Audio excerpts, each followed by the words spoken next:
Welcome to Friday Night Lights on STSPN. We are going to go straight down to Ron the Wedge Henthorn. It's Mariner and Glacier Peak homecoming night for the coin toss. All right, down here live with Jeff Mattson, head referee tonight. Here's the coin toss. Might need your help. If we have problems with players, we expect you guys to help us take care of that, okay?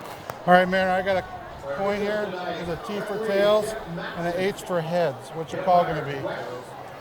Call's tails. Call's tails. I'm going to throw it up and let it hit the ground. Call's tails. You guys want to defer? Okay. Mariners won and they'll defer. You guys want the ball, I assume? All right, which way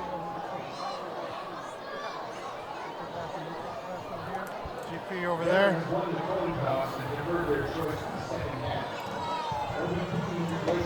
GP will receive down here.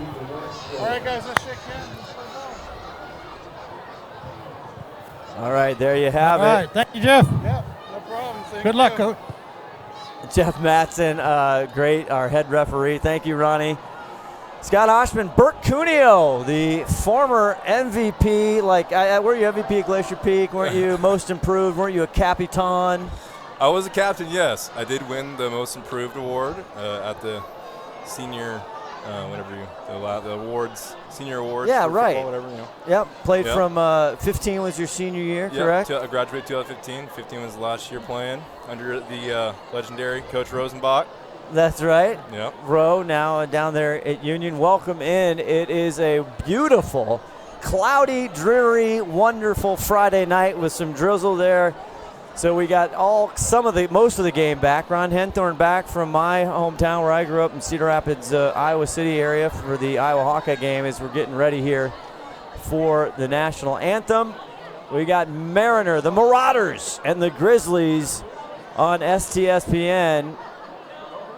And we're glad you're with us. We'll talk more about these teams. I'm just kind of waiting here, Todd. There we are in the booth. Got a nice, cool, crisp evening. Scott Ohsman, Bert Cuneo here with you.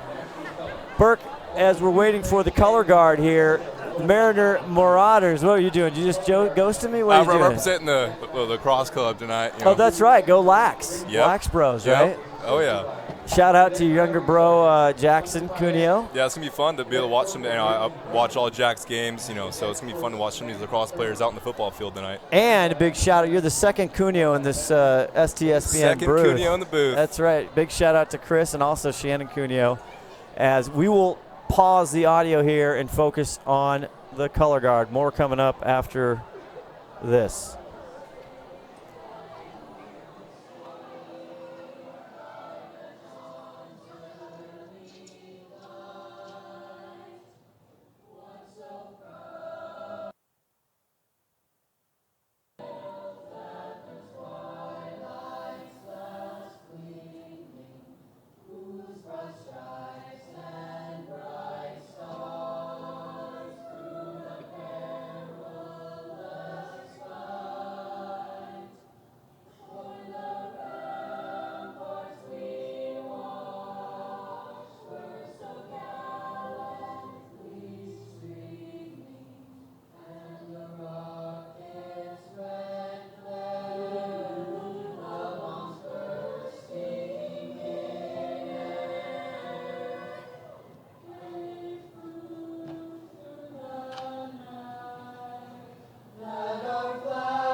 Homecoming for Glacier Peak, and it's the Mariner Marauders coming in 2-4 overall, but 2-2 in the 4A Wesco.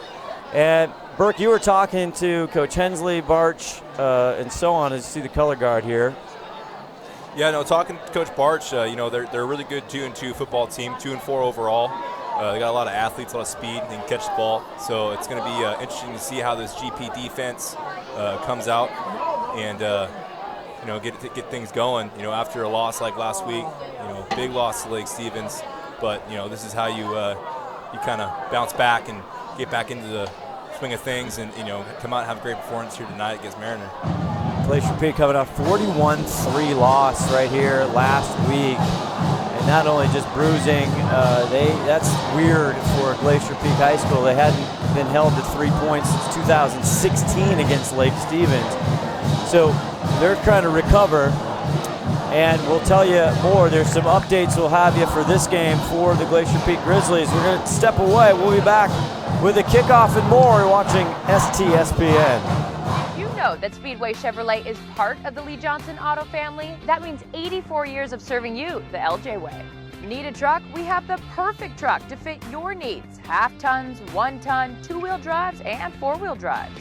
Our finance specialists are here to help you, whether you have good credit or bad credit. We're just off Highway 522 at West Main Street in Monroe. Lee Johnson Auto family, the LJ way.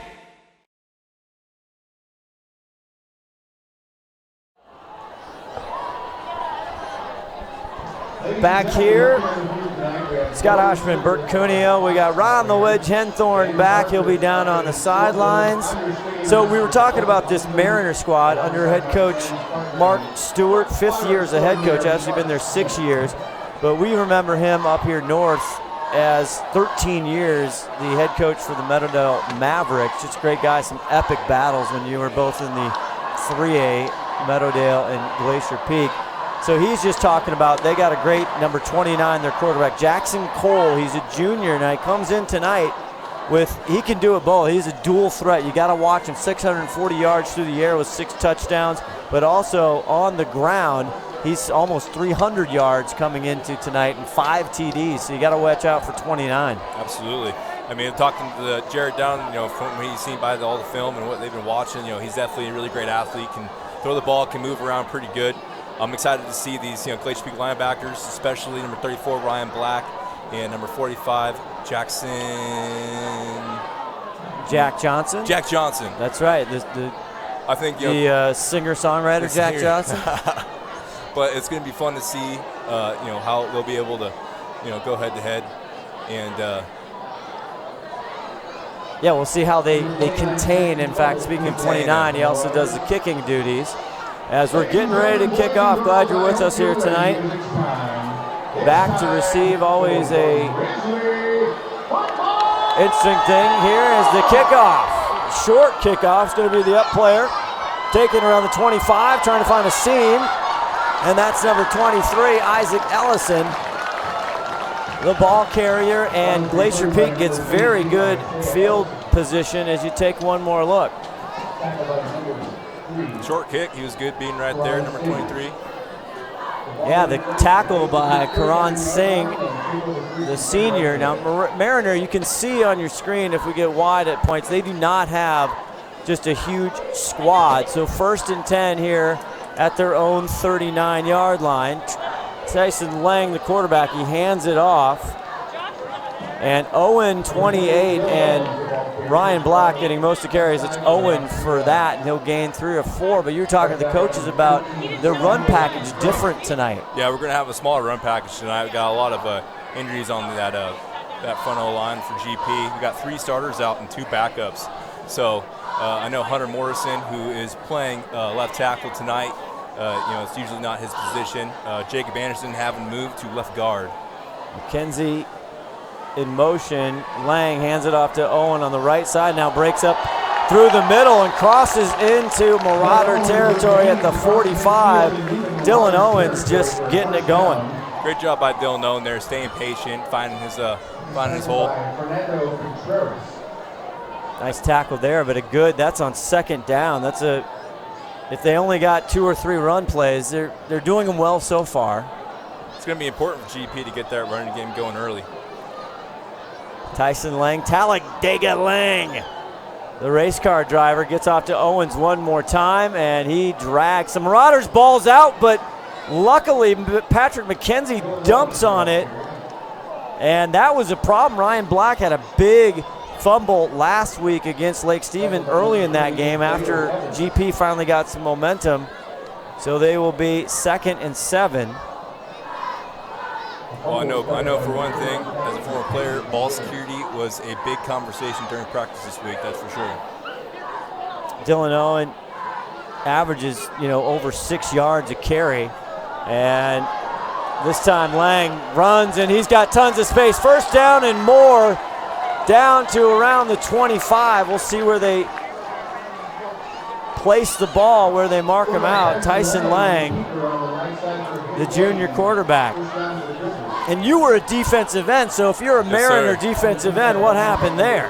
Well, when I was playing, I was all about watching the linemen's feet. The outside linebackers were supposed to contain that Cajun one, that first player outside that box, never let anything cross their face. And, right there, Mariners DN just let that cross their face. He got outside. Owens now the carry on the left side, breaks through, gets into the second level. They're getting a lot on the ground here. No reason to even go to the air. And this is great to see by the Glacier Peak offense coming out here, establishing a great first drive.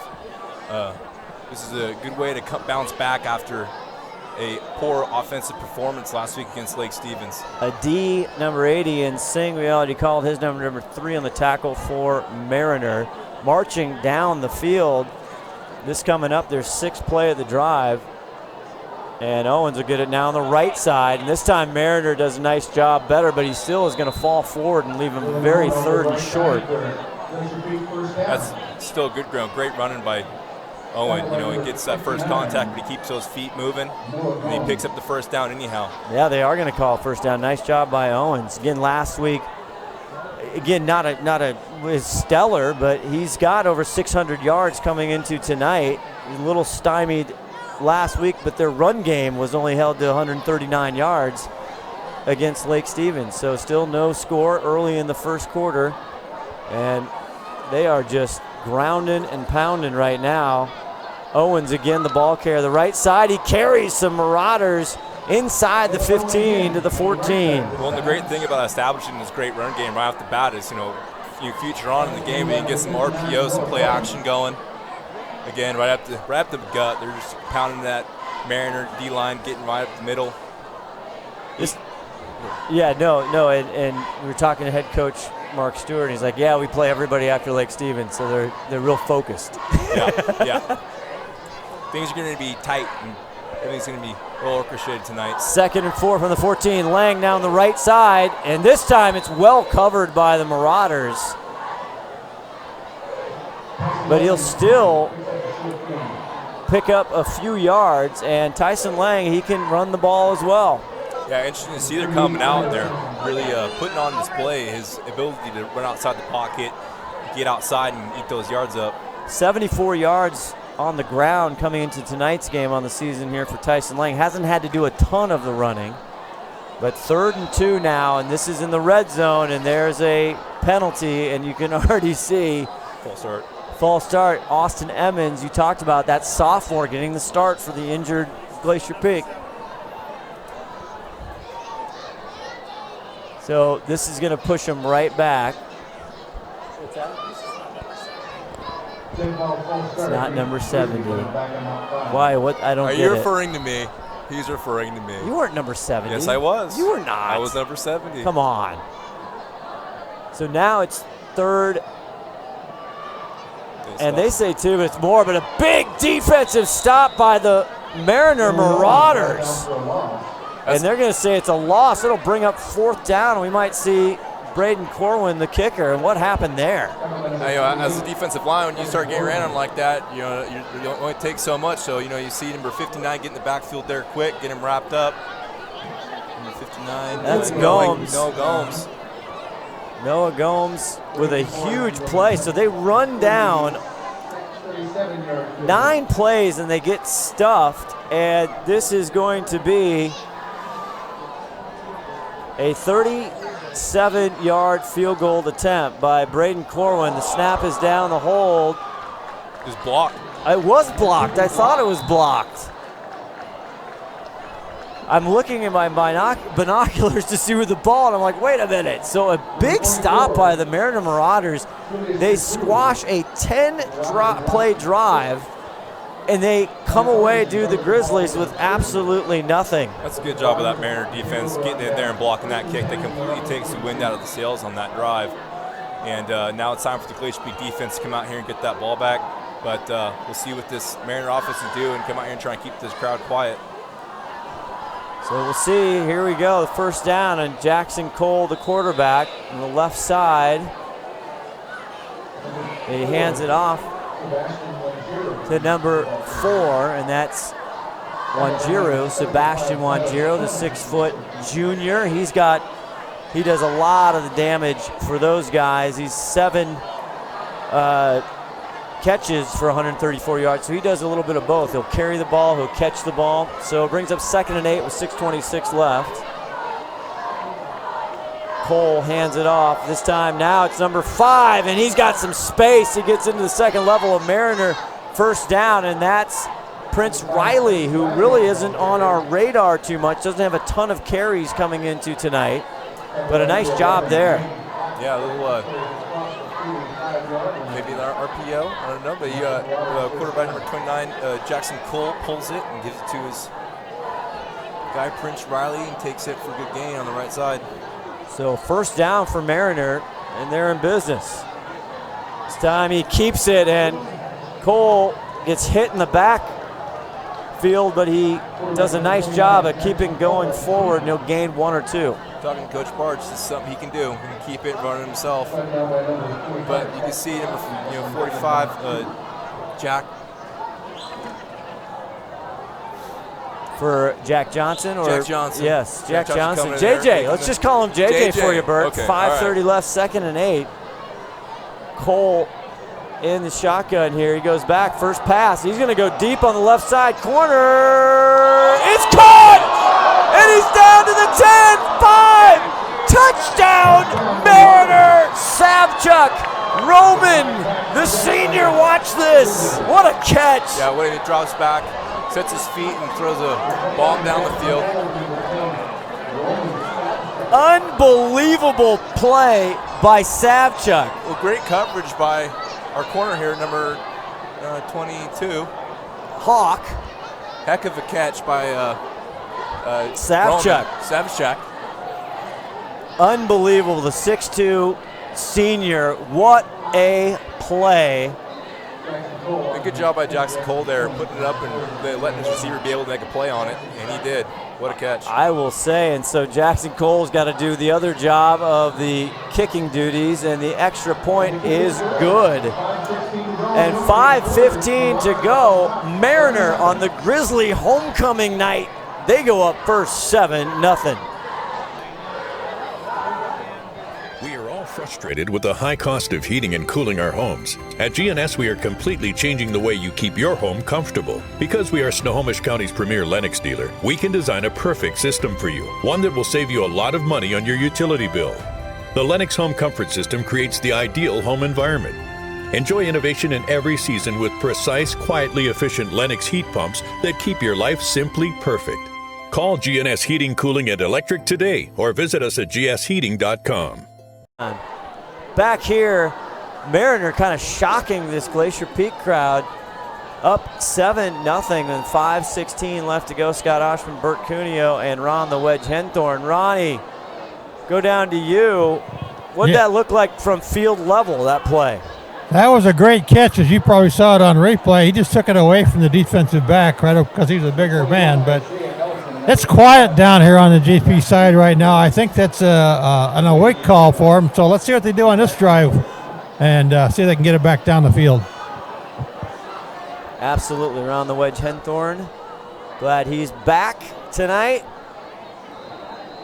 Doesn't look like any real moisture coming down so far. We only had one pass play. That was a 4-play drive as it's returned by Glacier Peak, and he has a nice run back coming up. Is 21, Isaiah Ellison.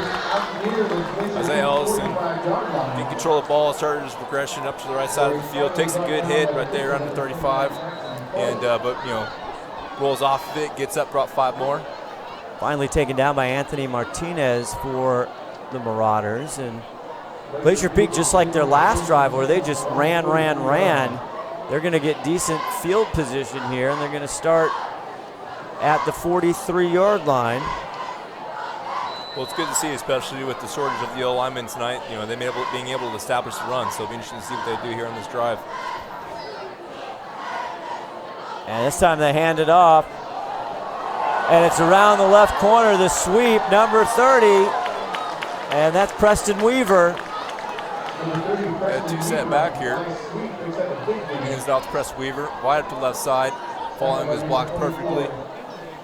Wrapped up there right around the 37-yard line. Nice block by Owen, the running back, also the receivers. That's the other thing. The receivers, a lot of time, they got to do, if they do a good job blocking on those wide sweeps, it sets up, that's a first down. So 1st and 10 here on Mariners' side of the field. And that time, big 48 comes in, crashes hard. That's Boardman, and he says, "Sit down, young man."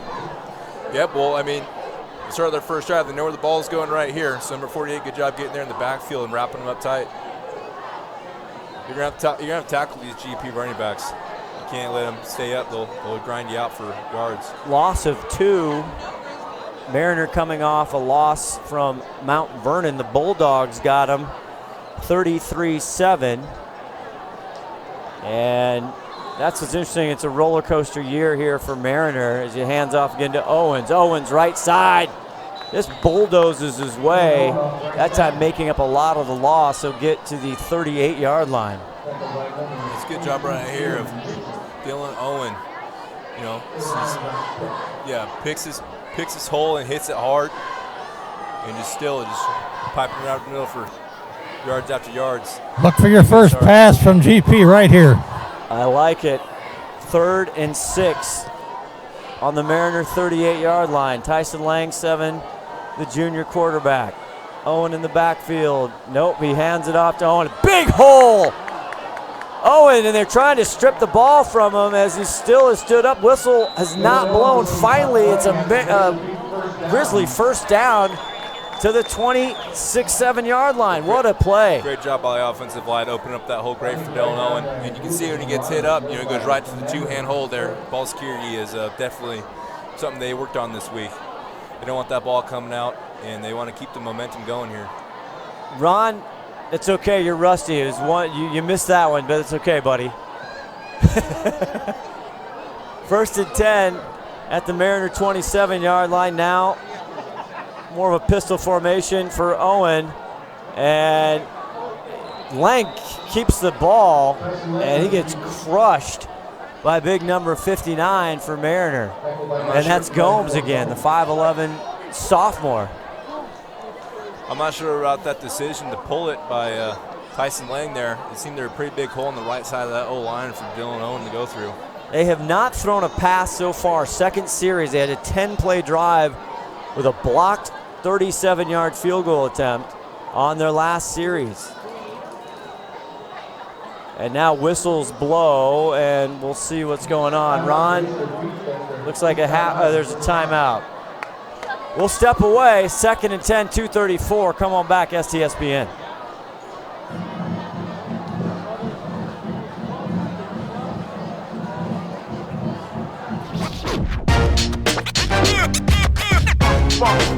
It's like a loop machine.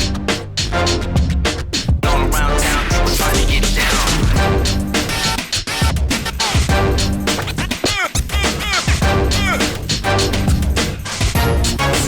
It's like a loop machine.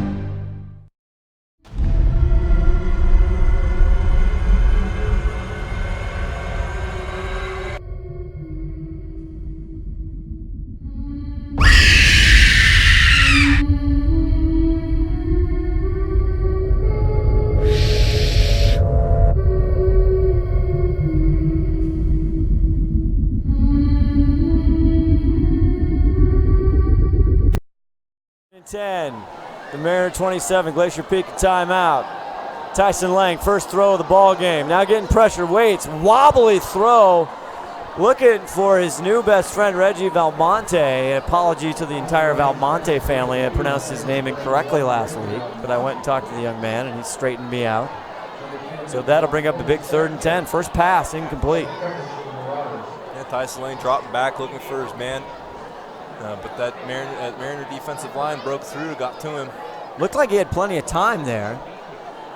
Yeah, that wasn't an issue. And they haven't. Go ahead, Ronnie. You got something? Well, you had plenty of time if you got enough of a wide camera lens. All the receivers were covered, so he didn't have anywhere to go. He threw it away. Big 3rd and 10, 2:28, down 7-0 here. They get it to Owen. Owen looking for a seam. Kind of breaks up. He's not even going to get close. He'll be stopped at the 20. Another great bend but do not break Mariner Marauder defense, Burke. Yeah, talking to Jared Barshier pregame, he was talking highly of that secondary of Mariner. It's pretty locked down, and this front 7 is also coming out, hitting them out, doing a good job, starting to really shut down Owens. Well, here we go, 4th and 3. This is big. The 9th play of this drive. They had a 10-play drive stalled last time. Gives it to Owen, and Mariners are all over it. And they stop them again, well short of the first down marker. Yeah, you got O-line trying to getting up the right side there, but the outside back came inside and didn't let him cross his face, took him down there in the backfield. The second he had the ball, there were tons of white jerseys around him, Burke. Well, the defense read it right, but a great job by the Mariner defense. They came out and had a 60-plus yard bomb to Savchuk. Now Jackson Cole keeps it on the near side, and a good little arm tackle there by Hawk, number 22 for Glacier Peak. And we talked about before 29, a dual threat. Dual threat, yeah. He can pull it and take it, but also like on the last drive, he can put a ball up in the air and let his receivers make a play on it. So it's gonna be interesting to see how this GP defense reads that. Savchuk Roman, the 6'2 senior, with an unbelievable catch. That should make the STSPN da-da-da. See how I changed that so it's not. That was terrible, actually. I regret every second of that. 7-0 here, so the ball now on the Mariner 25-yard line. Got number 5 here in the backfield. As Jackson Cole here looks for it. No, it's a wildcat, and it goes straight to number 5, and he kind of hurdles in, and Riley, the ball carrier, and that time GP defense was there. Interesting play call there, bringing in Riley. Dellinger, 18, on the tackle for GP. Under a minute to go here in this first quarter. 3rd and 2. Riley in the backfield. Jackson Cole. This time he is going to get it off to Riley. Riley, not much, he slips out of a tackle and gets a few more yards, and it'll be a Mariner first down. That was our boy, number 45, JJ in there. Wrapped him up, had him, couldn't finish the tackle. Untucked his jersey for him, but a good play there for Mariners. There's 38 seconds left to go here in this first quarter. And Mariner having some good success on the ground. They've only got one pass play, but it was for a touchdown. Jackson keeps it this time. Now he's going to throw it, and it's intercepted!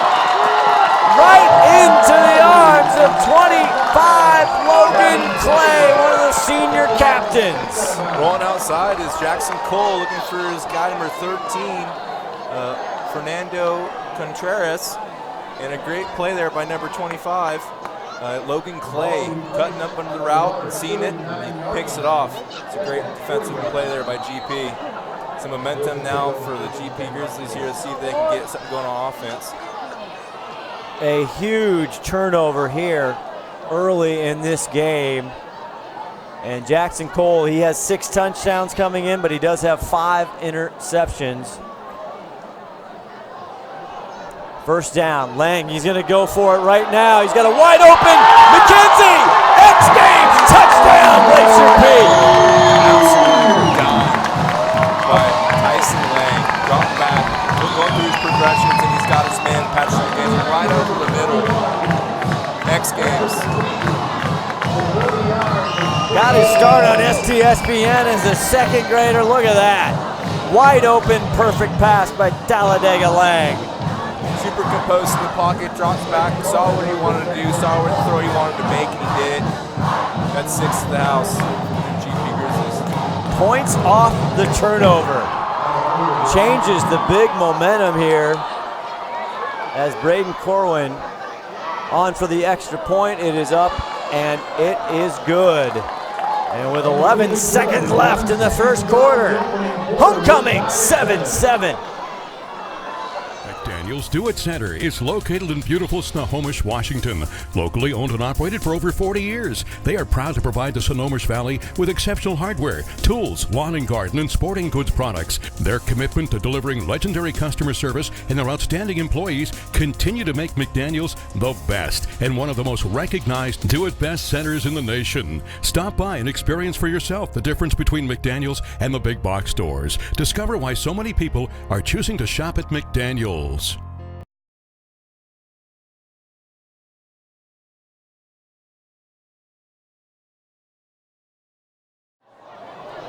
Scott Oshman, let's go down to Ron Henthorne. You saw that as they're getting ready to kick off. Ron, how did Patrick McKenzie get so wide open and beat two players?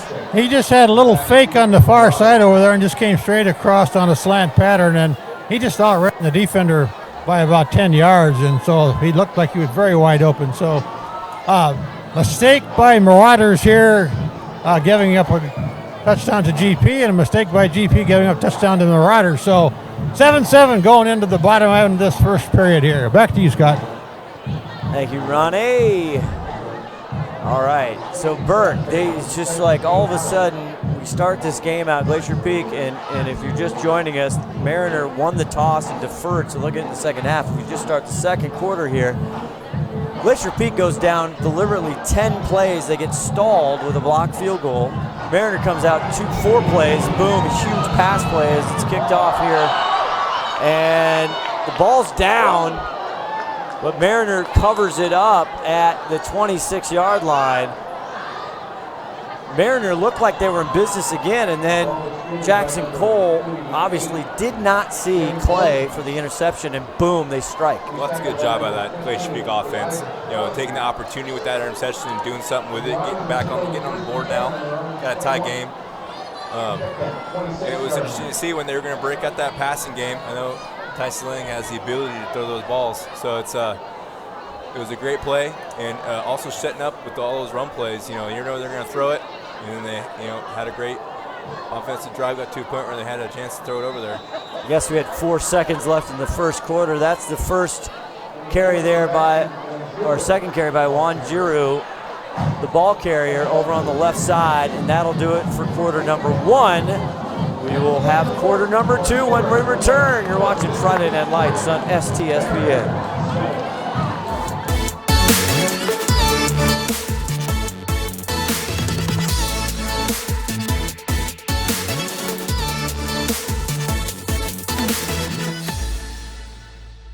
We are all frustrated with the high cost of heating and cooling our homes. At GNS, we are completely changing the way you keep your home comfortable. Because we are Snohomish County's premier Lennox dealer, we can design a perfect system for you, one that will save you a lot of money on your utility bill. The Lennox Home Comfort System creates the ideal home environment. Enjoy innovation in every season with precise, quietly efficient Lennox heat pumps that keep your life simply perfect. Call GNS Heating, Cooling, and Electric today or visit us at gsheating.com.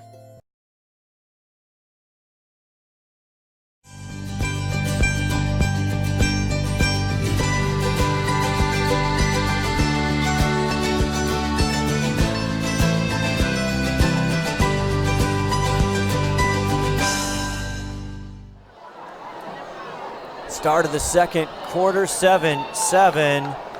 Mariner Marauders. And again, we talked to the GP coaching staff beforehand. This is a very good team. As this time, Jackson Cole takes it on the right side. Still on his feet. First down and more now on the far sideline. Finally bear hugged out by Jack Johnson. and that's where Jackson Cole can kill you. Yeah, right there. He has an option there in hand to his boy, Preston Riley, but he pulls it and takes it to the right side for himself. And he can, he's fast as the complete athlete there. He's got, he's hard to take down too after first contact, it seems. What's the defense thinking now? They've been out there for a little bit. They're starting to feel it out, right? This is when kind of adjustments happen. Yeah, this is definitely where you start making adjustments now. You have your two guys that you're getting the ball. Here he goes. And here goes Cole going Savchuk one more time. This time Clapp, 11 in blue, and Tristan Hawk double team. They said, hey, you got one by us. We're not going to let you get another one. That one was just a little bit overthrown by Jackson Cole. Yeah, that's Jackson Cole's guy, Savchuk. That's who he wants to go to when he throws it. We just talked about that in the break. Yeah. I said, Savchuk's 6'2". Throw the ball up, coach. That's all he's got to do. He's got a guy who can make plays on the ball to the air, and he's got to put it somewhere where he can touch it. And there's a good possibility he'll be able to come down with it. Well, he's got 5 touchdowns on the year. He averages 16.5 yards per catch. So 11:45 second quarter, 2nd and 10, high snap, going with a Wildcat. Riley, and he's caught the balls out to fumble, and did he recover it right back into his hands? Oh my! That's a heck of a play by Riley. Gets wrapped up, ball's in an awkward position. Defense number 28 here does a good job. That's Owens. That's Owens. But he falls back on it. That's a big play there by Riley. Linebacker position. A lot of these kids playing 2 ways. Yep. You were a specialist when you were here, right? Yeah. No offense for you.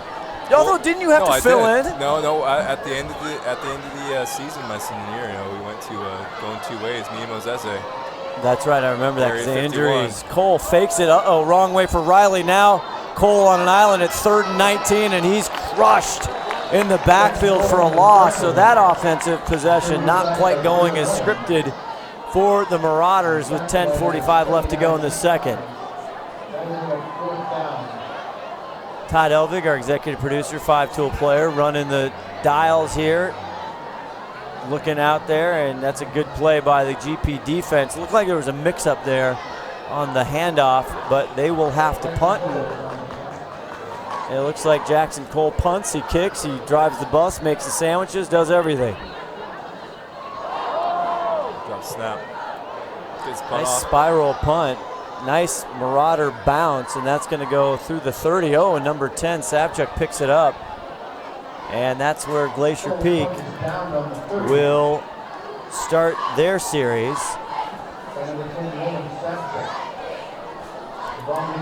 7-7. Again, Mariner, you think they're having a tough time. They're only 2-2 in conference, 2-4 overall coming into tonight. But they do have some athletes, Bert Cuneo, and we were warned about that. We talked to head coach Mark Stewart, and I said it's been a roller coaster. He's like, yeah, we got injuries, some play, some don't play. We just never know what we're looking for consistency. Yeah, like we were talking about pregame, they're 2-4, but their record doesn't show their talent. So that's why GP has to come out here and not underestimate these guys. First play, and there's our first look at Ryan Black, the running back on the far side. He'll gain 2 or 3 yards.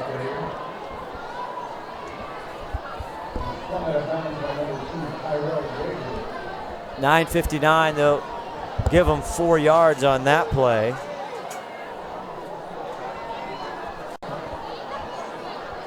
Got all kinds of stuff going on in the booth as usual. It's festive, it's fun here tonight. 2nd and 6, just under 10 to go in the second quarter, all tied up at 7. Tyson Lang, delayed handoff, and Black is just absolutely destroyed the minute he gets it. What a great play by Mariner, and that's again Savchuk 10, Roman, and Taji Foley, this junior, coming in with a great play on defense, and Mariner has found those plays. Now Glacier Peak has a couple, 2 or 3 offensive linemen that are not going for them tonight. Brings up a 3rd and 10. Tyson Lang, number 7, the quarterback. He's got Black in the flat. Now he's rolling to the far side, and Ty has to commit, and a good adjustment there and collapse by big number 38 for Mariner, and that's Baylor Evans, 6'2", 250. the junior come up and make the play and leave Glacier Peak, they're going to have to punt the ball.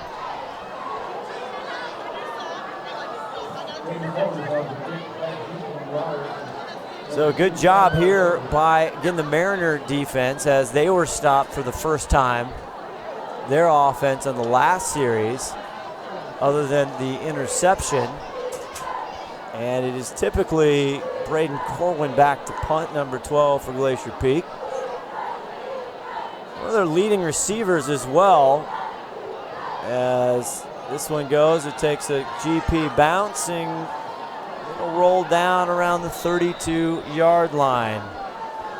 Got our second cameraman showing up here, so Bert Conio had to take the cans off, and he's now running the board as the field flips with 8:24 left. 1st and 10 for Mariner from their own 32-yard line. This happened last week too. Old Dale had to do some things, but we got a nice 2-camera setup for you. 7-7. Jackson Cole, this time he hands it off, and a heck of a tackle in the backfield. Ryan Kenny on Sebastian Wanjiru, the ball carrier. And it'll bring up a 2-yard loss there in 2nd and 12. If you're just joining us, Mariner with a bomb on their first series. And this time Cole keeps it on the zone read, and he has plenty of room, almost makes up all the losses, gets up close to the 40, and a good job by Jackson Cole. Little magician work there as he has the read option whether he's going to hand it off or take it. At that time he made a great decision with a big gain on the play and brings it to 3rd and 2.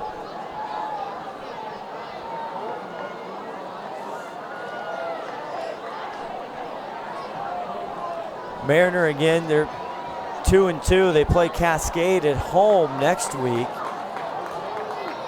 So they're still really in this. Glacier Peak 3-1. Lake Stevens undefeated. Low snap goes right to Riley. Riley comes up and he gets the Mariner first down. Nice job for Riley. And I'm just looking here for Riley, number 5. It looks like he's a kind of a late play here because I'm looking at the stats for the season and I do not see Mr. Riley's name. Prince Riley, the senior, but he's doing a heck of a job if this is really his debut. They have 1st and 10 here on their own 43 with 6:26 left. This time Jackson Cole will take it, slips outside, spins it up and over. And he's literally brought down. Logan Clay meets him at the top of the ladder and takes him all the way down. There's a flag on that play, and I think that's going to be against him because he's not allowed to leave the ground like that, I don't think, in high school. No, hey, Ronnie, why don't you do some color commentary? Just keep your mic on here as Bert Conio is having to run the board up here as we get our second camera operator situated. Okay, I think that's what actually happened there. You know, in high school they don't want you leaping over anybody like that, so he flagged him for that, I'm pretty sure. Jeff Mattson, our white hat here, referee, and yes, exactly right, Ron. It's so funny because you see it more and more in the NFL. Christian McCaffrey, the PPR Fantasy Football League leader. I have him, by the way. He kind of started this whole, not started it, but he kind of, it's kind of his regular jam sometimes. You see it in college a little bit. You do see it in college a little bit now, and it's these kids watch a lot of that, and so you know it's a natural thing to do when you're coming up to somebody like that. Let's just jump over them, but they got to hold it down. Well, that was a huge penalty there, Ronnie, as Bert Cuneo gets the cans back on. Thanks for running the – you're the multiplayer. We're going to start calling you 5-tool player. Alvin Kamara up here. You are. That's right. He's out, by the way. I know. Just that spoiler I alert. have him on fantasy. I have to play against him, and I don't like it, so I'm happy. But I had Will Disley for the Seahawks. He's just been phenomenal, but I'm sad for him. That's a massive, massive penalty. They had a first down up at the 43-42, and now they're all the way back to the 33. And this is, again, Riley on the Wildcat. Good pursuit by the Grizzlies as they get him out of bounds up to the 35. But that's going to leave 2nd and 20. Haven't had a lot of penalties here. Burke, when you played, again, one of the signatures of Rowe was he was the riverboat gambler, but he also high risk, high reward, fast. A lot of penalties. Yeah, a lot of penalties. A lot of, if you weren't ready to go and you didn't know the plays and you know what your job was, you weren't going to play. So.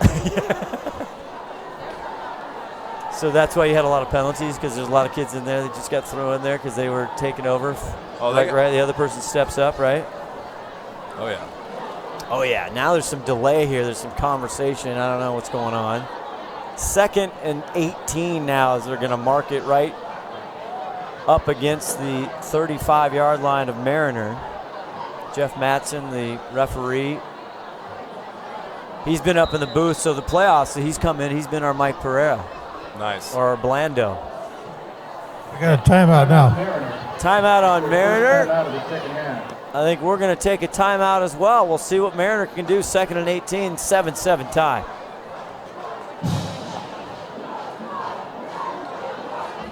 Every year, thousands of groups depend on Adrenaline Fundraising to help reach their financial goals. Adrenaline Fundraising is about developing leaders through commitment, work ethic, and follow-through.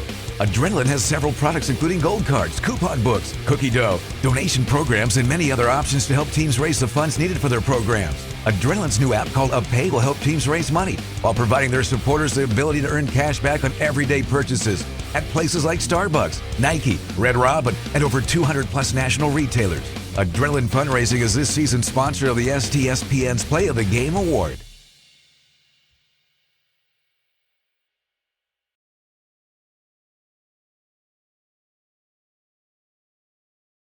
Anderson, welcome back. Scott Oshman, Bert Cuneo, Ron Henthorn, the wedge with you here. A 7-7 tie on homecoming.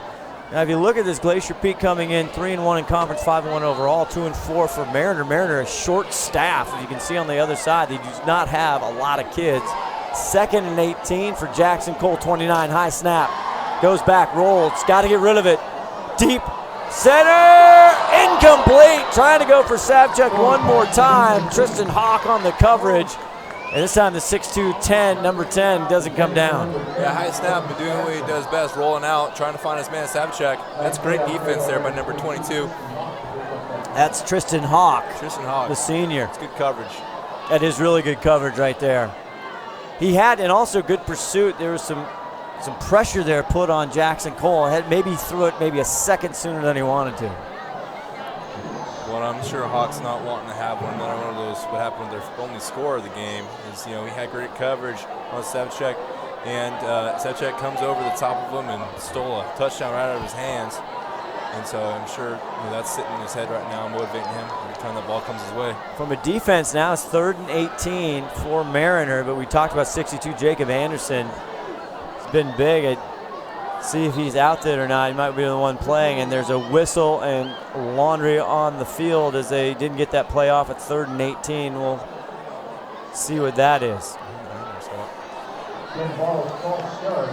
Dead ball, false start there for Mariner. That's going to push him way back. So head coach for Mariner, Mark Stewart, the ex-NFL player, he's mostly a defensive specialist, but he was telling us before the game he also draws up some offensive plays, and I don't know what you got for 3rd and 23. Yeah, that's you're back in your own territory here. You got a long 3rd down. So, here with you got about 6 minutes left here in the second quarter. You're definitely wanting to put some points on the board before half. Maybe they got some up their sleeve here they're going to show us. Or the other side of that, right, Burke, is you sit there and go, you know what? Let's not go try and be heroes here on this side of the field. Let's just run it up the gut, see if we can get something. More flags, and he goes deep to the left, nobody there, and whistles before that. Obviously, he liked your theory, not mine, not playing it safe. Another dead ball false start on Mariner, and that'll put, boy, they've gotten, I think that's almost 25, 30 yards in penalties this series. They're making this third down pretty hard for themselves here. They are. 3rd and a mile. With this going on, GP, you want to keep everything in front of you. You got them backed up. Yeah, now do you think if you're a Mariner right now, like we just saw, and maybe Ronnie can chime in, you just say, hey, 10, I want you on a go route, I'm going to launch it, because what do I got to lose? Launching is probably something that you might want to do, but I think in this position, I need to like drop it off about 20 yards or 30 yards, just get some better field position here. Let's see what they do. Packed in formation, Jackson Cole right back to the pass. Now he's getting pressure, swings it out to Riley, and he misses one tackle, but he's down. In good pursuit one more time, a 59 for Glacier Peak, who really set that up. Of course, I don't have a 59 on my roster. The ghost of Jake Elvig. And Josh Elvig is the ghost of 59. Great pressure off the edge by number 59, though. Really forced Cole to throw that ball out. Good job by Riley coming down with it, trying to look upfield, trying to make a play. But good on the GP defense here to hold him. Almost blocked. And here's Torgensen. We haven't called his name. He picks it up off the bounce at the 28, 29-yard line. He had some good run backs last week against Lake Stevens in that 41-3 loss. So Glacier Peak with 5:04 left to go in the first half will have decent field position on their side of the field. Ronnie, what are you looking for the GP offense here? They kind of had 28 Owens really cranking there in the first quarter. I think they're going to try to get their running game back going for them again right now until they need that pass, but they've been doing a good job with the run, so let's see what they do. 40-yard touchdown catch for Patrick McKenzie. X Games is how they got their score. Their leading receiver, Braden Corwin, without a catch so far tonight.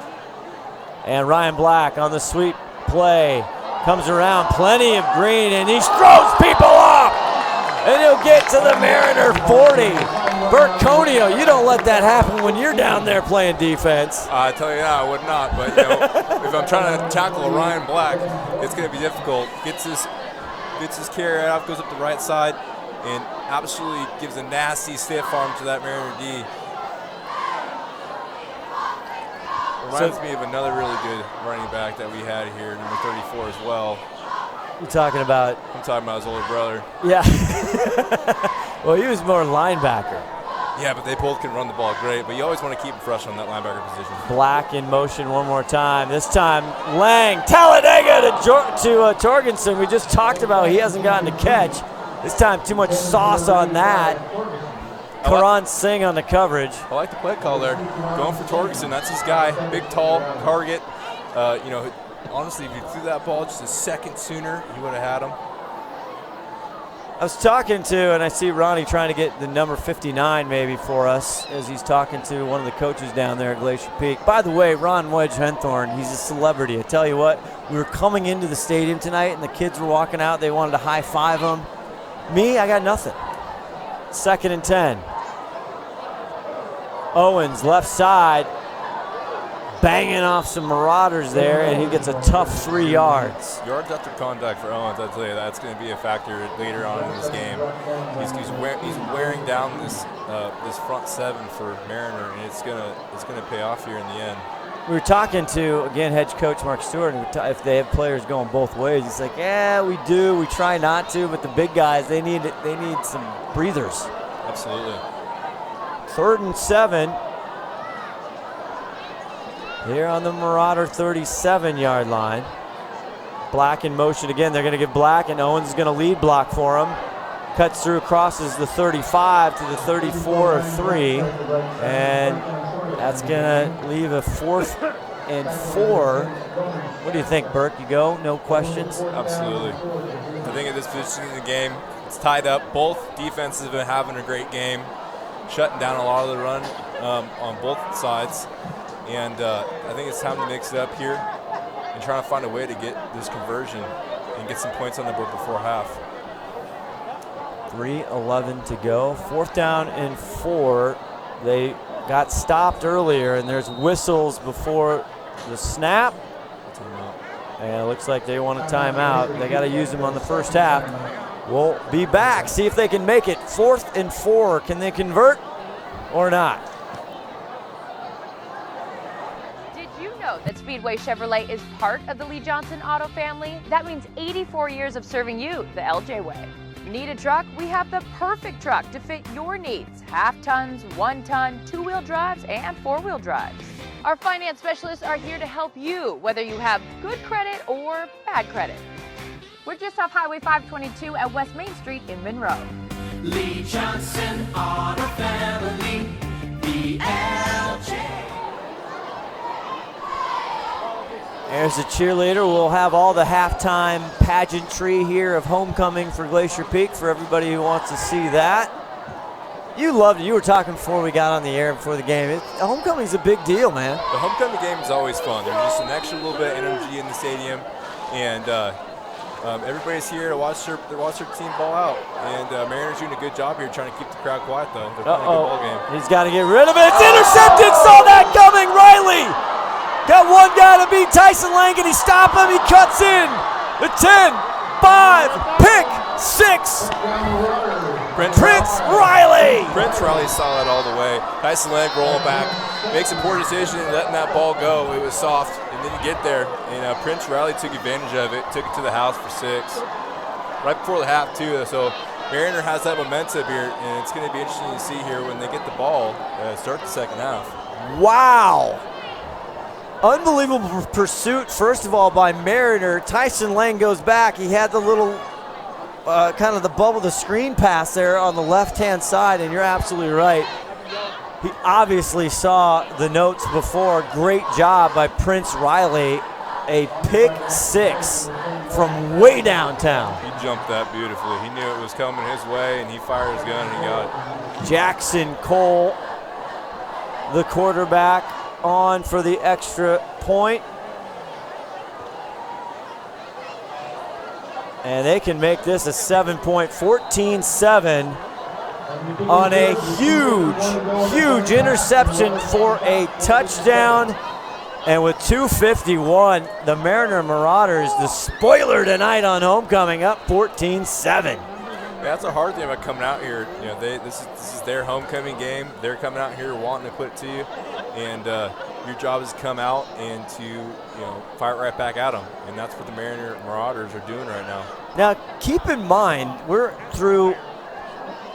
This is the 7th game, and Tyson Lang, the junior first-year starter quarterback, only had 1 interception coming into last week's Lake Stevens. He has a pick last week. That's his 3rd pick on the entire year, and he's thrown for almost 900 yards. Yeah, just drop back, and he has the play he wants to do. It's just the ball tends to sail on him, and right there it did. And Prince Riley took advantage of it. I think you're going to look at that as a learning experience there for Tyson, because when he rolled out and threw it where he thought his receiver was supposed to be. He never looked before he threw it. That's the thing there with that play. He was definitely knew where he was going to go with the ball. He just shouldn't have thrown it. Good point. Also, he had pressure on him, Ron, and he definitely did not get his front foot into that. He was throwing off his back foot and just kind of laying it out. You're right on that. And an excellent job, though, by Prince Riley to just read that baby. He had the freaking Kindle before anybody had that thing. He knew exactly what was going on. What a jump on the ball. Yeah, pressure up the middle, off-balance throw. It never tends to end out very well. So they kick off, and they have punched Glacier Peak in the mouth. And here's a run back. Torgensen breaking a tackle all the way up to the 40, so he puts his offense in good position to trying to get some momentum back off the turnover. If you're GP here, this is a big drive. You got about 2 minutes, 43 seconds left here in the first half. It's super important you go down and you get a score here, because Mariners getting that ball to start the second half, and their number 1 goal is to come right out here and keep it going.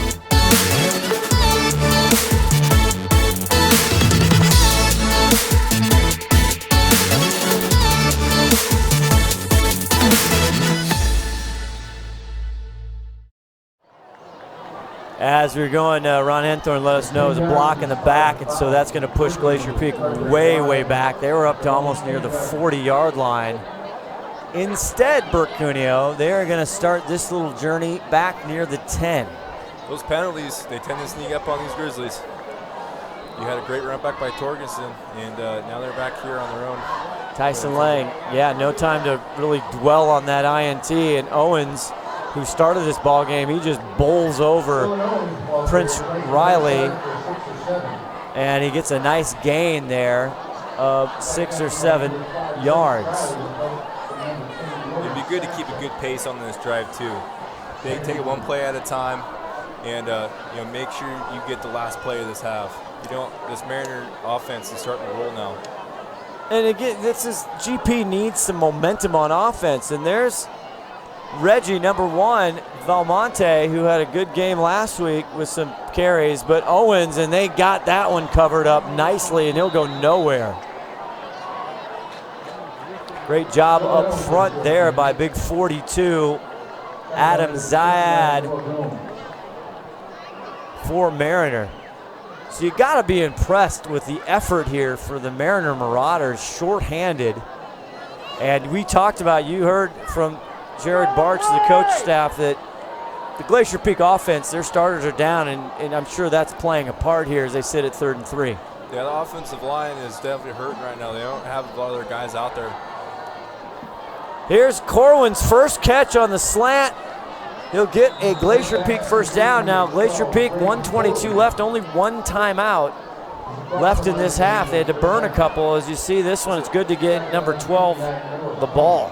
Bubba screen to get out there to Corwin here out there in the flat.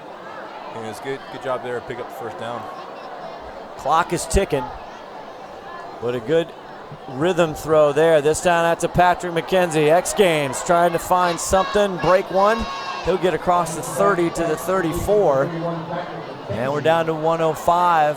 And it is a GP first down. They gotta keep. Oh, it isn't, or it is? Now there's discussion. Ronnie, are they have a first or not? Yeah, it's first. Okay, there's the chains. They gotta keep in mind too, they only have one timeout, gotta use it wisely. Absolutely.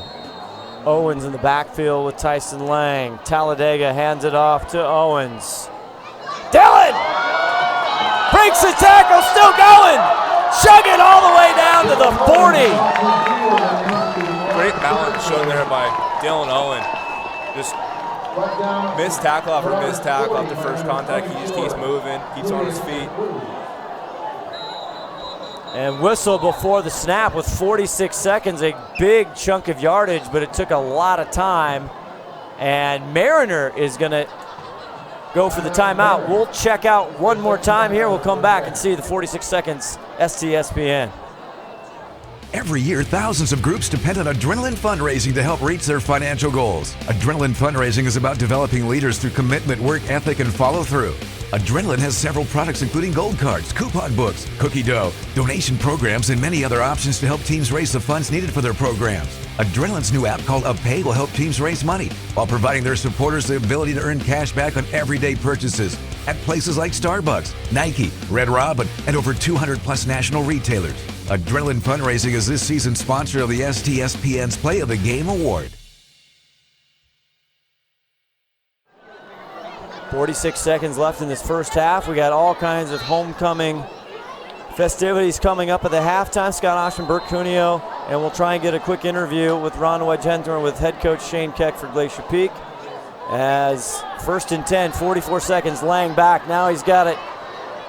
Tucks up in the pocket. He's going to run out of bounds. It'll get to the 35. Well, very smart play there by the junior Tyson Lang with 38 seconds left. Yeah, I really didn't like what he saw, and he has the ability to tuck that ball and get upfield. It's a great job by the quarterback there to keep those yards positive.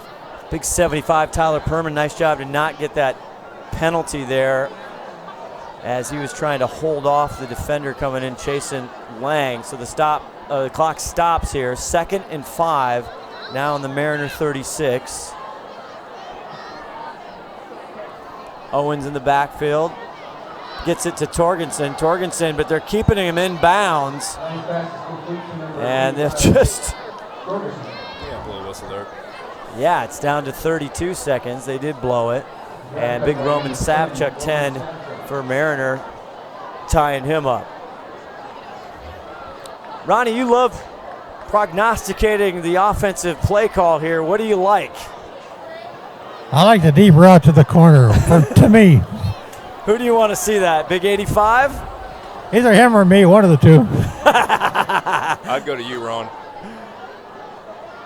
Lang pitches it out to Owens, left side, trying to make a move. Mariner, Marauders now just flying to the ball. They're going to give him forward progress there to the 33-yard line, but 18 seconds now. The clock is their enemy. No timeouts left for the Grizzlies. No, they got one left. Oh, they do have one. You're correct. Thank you. Oh, now they don't. They don't. Mariner took that last time out That's before right. that. But GP just made that one. I got to look at the beautiful scoreboard screen on the bottom. Are you going to stay here, Mr. Elvig? This is where you drop the home run ball. They need to go. I like Torgensen on the outside. He's been doing it all year. Yeah, you're just a little bit outside of field goal range here. I mean, a little bit. You're quite a bit. But actually, Braden Corwin, I know, can punch it, He's in weapon-type range. He is in weapon-type range here. Spencer. Go Pack. Shout out Spencer. I got to talk to Spencer Pettit, by the way, because he's got the Malik Henry's got the last chance U quarterback now who played for the Nevada Wolfpack. I saw that. I gotta talk to him about that because I want to know what's he really like. Yeah. But hopefully he's matured now. Here we go. All right, 4th and 2, 18 seconds. They only got one play. Avoids the sack. There's a big Preston. He bobbles it. He gets it off to Corwin, but that's not going to be enough. 8 seconds. And they got the first down, but they got to get it to the line quickly. Spike it. They goes under center there. Spikes it. 7 seconds left. 1st and 10. Todd Elvig chiming in as far as clock management and time management. That they're going to move the change, so he shouldn't have spiked it. But now they got to have a play ready. Ron the Wedge Henthorn, he still is suited up. I think you can hit the corner. I think you can beat your man, Ronnie. I'd like to do that, yeah. Just a little banana out to the right corner. XY banana, is that your Spider 2Y banana. That's right. See some Spider 2Y banana. Hey, huge shout out to Lance Harvey. Appreciate you listening to us, and nice compliment on the announcers. I'm not sure I agree. I'm with you, Scott. 6 seconds left, 26-yard line. Down by 7 on their own homecoming night. Tyson Lang. Owen's going to stay in the block. Lang going deep. He's got Torgensen wide open. Get off the tips. Oh, baby. He had the play just like Ron the Wedge Henthorn drew it up, and Matt Torgensen didn't quite lay out enough. Torgensen had him beat on the outside. Back right corner, just a little too long from Lang. And they're going to run out of time, and they will go into halftime. Mariner reminder, they get the ball to start the second half. We're going to take a little break after we see if we can get Ron Henthorn with head coach for Glacier Peak, Shane Keck. I just had a quick conversation with Shane, and Shane says, I've got work to do, so I don't have time for you right now. So we'll get him right after he comes out the half if I can, man. That's understandable. Shane Keck, he's probably not super pleased at what's going on.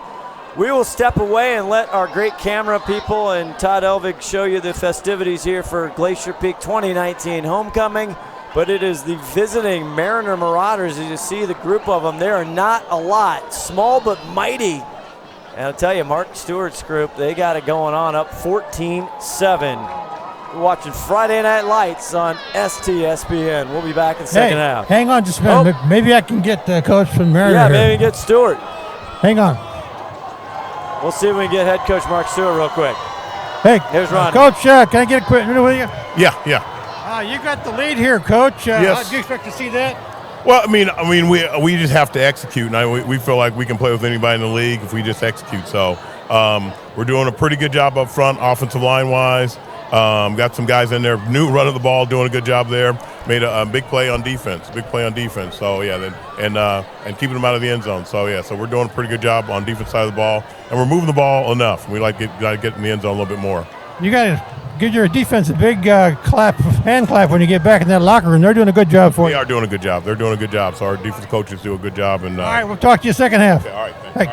All right, back to you, Scott. Thank you, Ronnie. That's head coach Mark Stewart. Again, just a great guy. Remember, he's always been great to us when he was at the Mavericks there.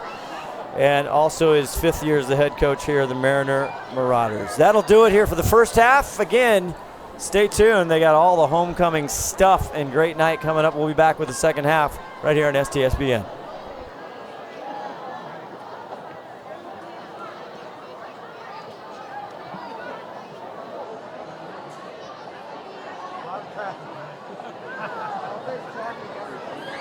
It seems like extra more tonight.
I can't wait.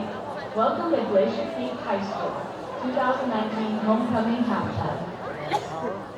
This week, our GP students trekked through the Jumanji rainforest, dabbled in the game of life, and went all out for our Grizzlies' Crazy Blue and White Day. Tonight, we journey through Gumdrop Mountain to celebrate our Grizzly pride.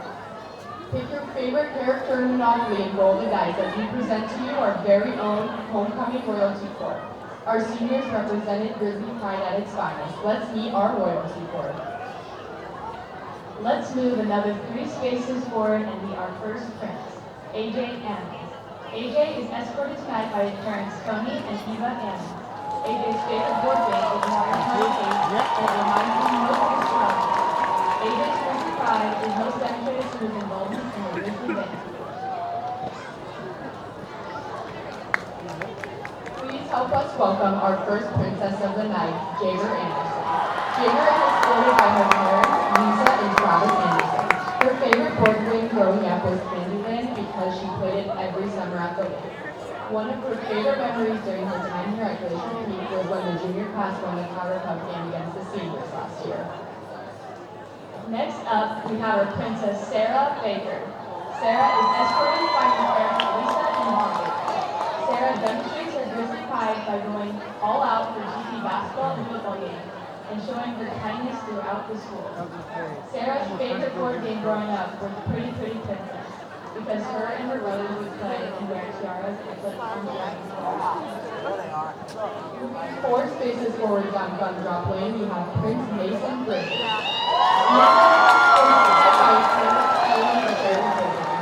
Mason's most memorable moment from GP is when the football team beat Jackson in double overtime. Mason's favorite Monopoly piece is a car because he picked it every time since he was little. Our next prince is Braden Corwin. Braden is escorted tonight by his parents, Terry and Jen Corwin. Braden demonstrates his Grizzly pride by being involved in ASB, basketball, football, Grizzly Club, and Lake Bridge. His favorite game growing up was Hungry Hungry Hippos. Here comes our next princess, Gracie Edwards. Gracie is escorted tonight by Mike and Christine Edwards. Gracie's most memorable moment from GP was winning powder cup. Her favorite piece to choose from Monopoly was her hat because it looked like her hat growing up. Make way! Here comes Princess Grace Godinez. Grace is escorted tonight by her parents Nancy and Brian Godinez. Grace demonstrates her Grizzly pride through her involvement on the basketball team and going all out at sporting events. The board game that reminds her most of her childhood is Monopoly because of the tournaments her and her family would have all day on the floor during summer. Our next princess is Sydney Hill. Sydney is escorted tonight by her parents Brian and Zanette Hill and Lynette and Matt Garvin. Sydney's most memorable moment from GP is coming down in front of everyone at pep assemblies and singing the fight song and going to the dome for her girls basketball team. Sydney hopes to become a teacher after high school just like her parents. Her favorite game growing up was Hungry Hungry Hippos because she always liked how cute the hippos were. Here comes the dashing Prince Nick Hines. Nick is escorted tonight by his parents Jeff and Cheryl Hines. Nick shows his Grizzly pride by being heavily involved in football, lacrosse, and deco. The openness and kind atmosphere makes GP feel like home for Nick, and he feels like he can talk to anyone at any time. Nick's future goals consist of owning his own home and having a family. Moving 4 spaces up towards Grizzly Peak, here comes our next Prince, Donald Jordan. Donald is escorted by his mom, Jenny Jordan. Donald's Grizzly pride is demonstrated through involving himself in after-school activities and demonstrating simple actions of kindness. Donald's favorite board game is Apples to Apples because he played it every weekend with family and friends.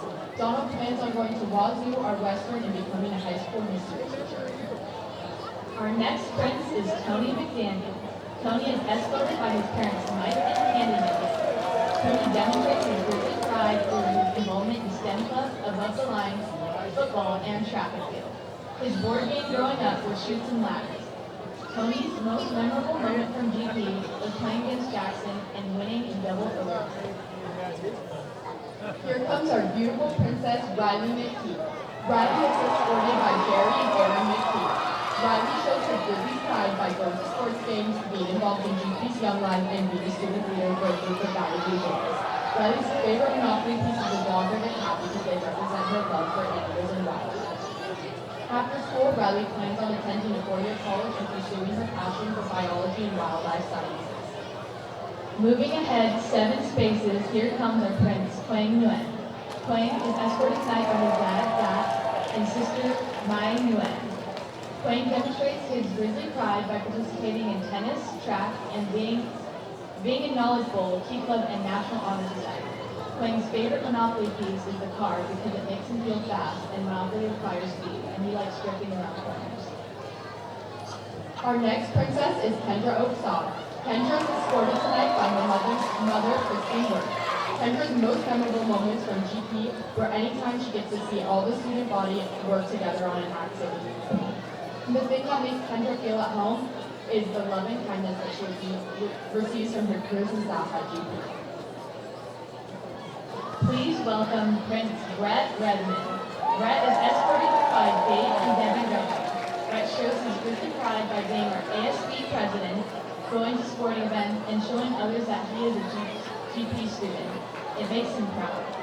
Brett's favorite board game is the Game of Life because he's always wanted to play it so he could plan out his future. Unfortunately, no one in his family wanted to play because it took too long to finish. Here comes the beautiful Princess Katie Swing. Katie is escorted tonight by her parents Rich and Allie Swing. Katie shows her Grizzly pride through her participation in our school as ASB secretary. Her most memorable moment from her time here at GP is when she scored 2 touchdowns in the Powder Cup game against the seniors last year. Kaylee's favorite game growing up was Monopoly, as she always kept an ongoing game throughout the summer. Our next prince is the speedy Ethan Lillen. You know that Speedway Chevrolet is part of the Lee Johnson Auto family. That means 84 years of serving you the LJ way. Need a truck? We have the perfect truck to fit your needs. Half tons, 1 ton, 2-wheel drives, and 4-wheel drives. Our finance specialists are here to help you, whether you have good credit or bad credit. We're just off Highway 522 at West Main Street in Monroe. Lee Johnson Auto Family, the LJ way. Daniel's Do-It Center is located in beautiful Snohomish, Washington. Locally owned and operated for over 40 years, they are proud to provide the Snohomish Valley with exceptional hardware, tools, lawn and garden, and sporting goods products. Their commitment to delivering legendary customer service and their outstanding employees continue to make McDaniel's the best and one of the most recognized do-it-best centers in the nation. Stop by and experience for yourself the difference between McDaniel's and the big box stores. Discover why so many people are choosing to shop at McDaniel's.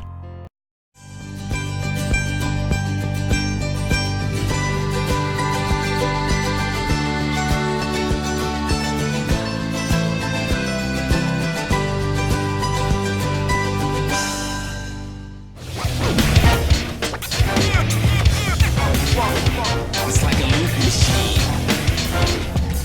All around town, trying to get down.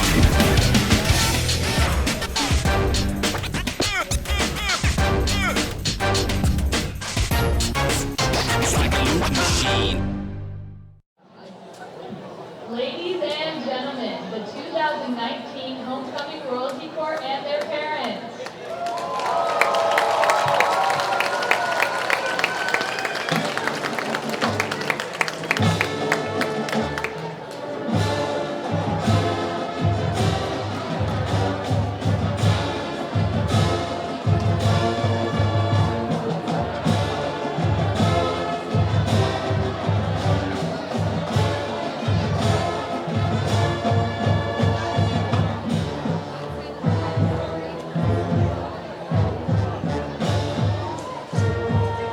Leading our halftime parade is the class of 2020, our seniors. Next, we have the class of 2021. Our sophomores represent the class of 2022. Welcome the class of 2023, our freshmen. Now for our Glacier Peak Club. Ni hao. Chinese Club is a club where we learn about Chinese cultures with food, movies, and games. Wire Club, students build friendships as they learn good vocal technique through a performance of a wide variety of music. Symphonic Choir will be performing for the STF fundraising and auction, which is Riva Casino on October 5th. All choirs will be performing at our Sweet Salad and Song event in the GP Commons on November 7th. Good time! Learning something together to learn about the culture, language, and to have fun. Kickoff is a service-based club dedicated to serving the community and teaching leadership. We have friendly students and children playing from the activity. Knowledge Bowl is a competitive trivia club where we compete against other high schools in our district. One voice, GP.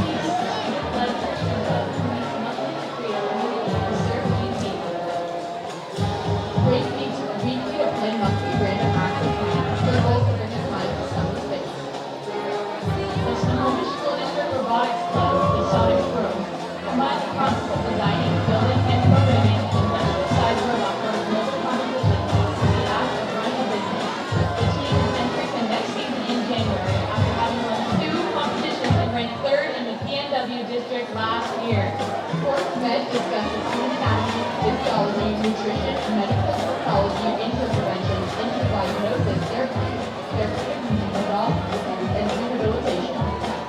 Theater Club is currently working on their production Into the Woods. Performances are November 15th, 16th, 22nd, and 23rd. Stay tuned in announcements for ticket sales and club meetings. Our Glacier Peak Clubs. This concludes our halftime parade. Don't forget, tomorrow night is the homecoming dance from 8 to 11 in the GP Commons. As we finish our time here on Bubblegum Lane, we hope this evening was just as fun for you as it was for us. So, on behalf of Leah and myself, thank you for joining us. And remember, it's all fun and games at homecoming.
Here, got a great crowd knows. Hope everybody enjoyed homecoming here, festivities, the court. You were talking at halftime, Scott Oshman, along with Bert Cuneo, former Grizzly player, defensive end, offensive player when you needed to be. You did everything, but you were captain.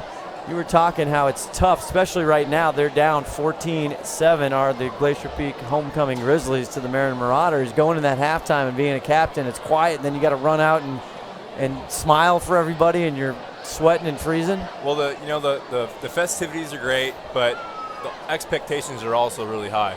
So when you come out here, everybody's excited to see you do good, and you ended up being down by a touchdown at halftime. The locker room's not always as fun, but it's also a good time to regroup and figure out adjust and make a better game plan for that second half. And they're gonna hopefully come out here and do exactly that.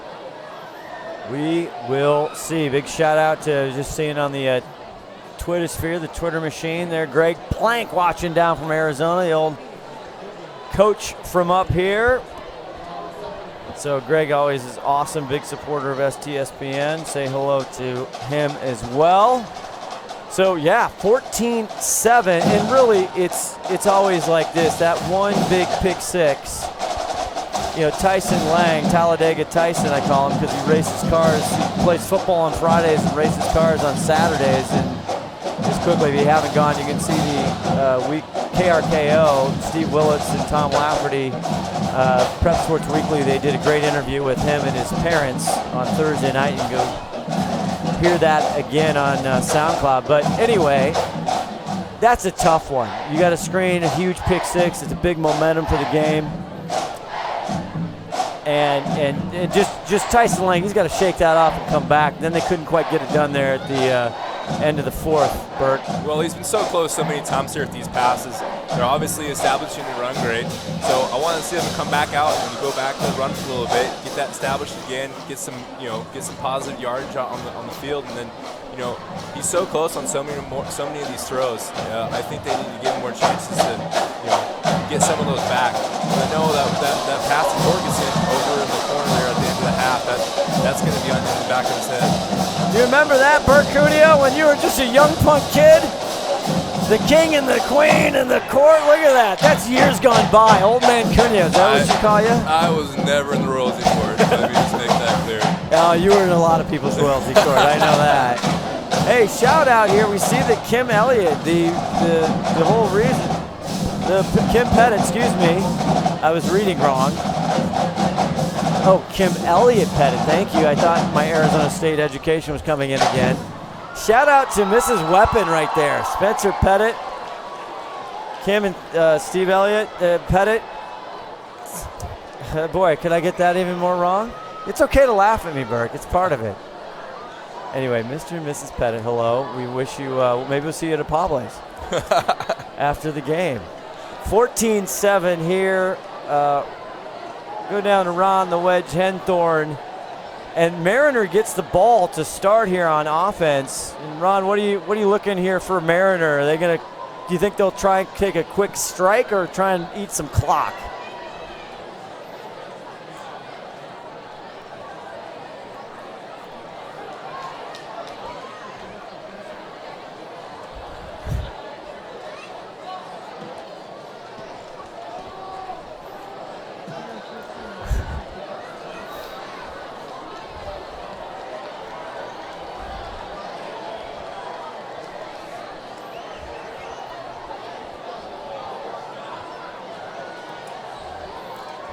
Yeah, and it's shades. We talked about yesteryear when the head coach, Mark Stewart, was the 13 years at Meadowdale. I mean, and when they were in the 3A, Burke, it was a little bit before you, but it didn't matter if GP came in 5-0, if with Meadowdale.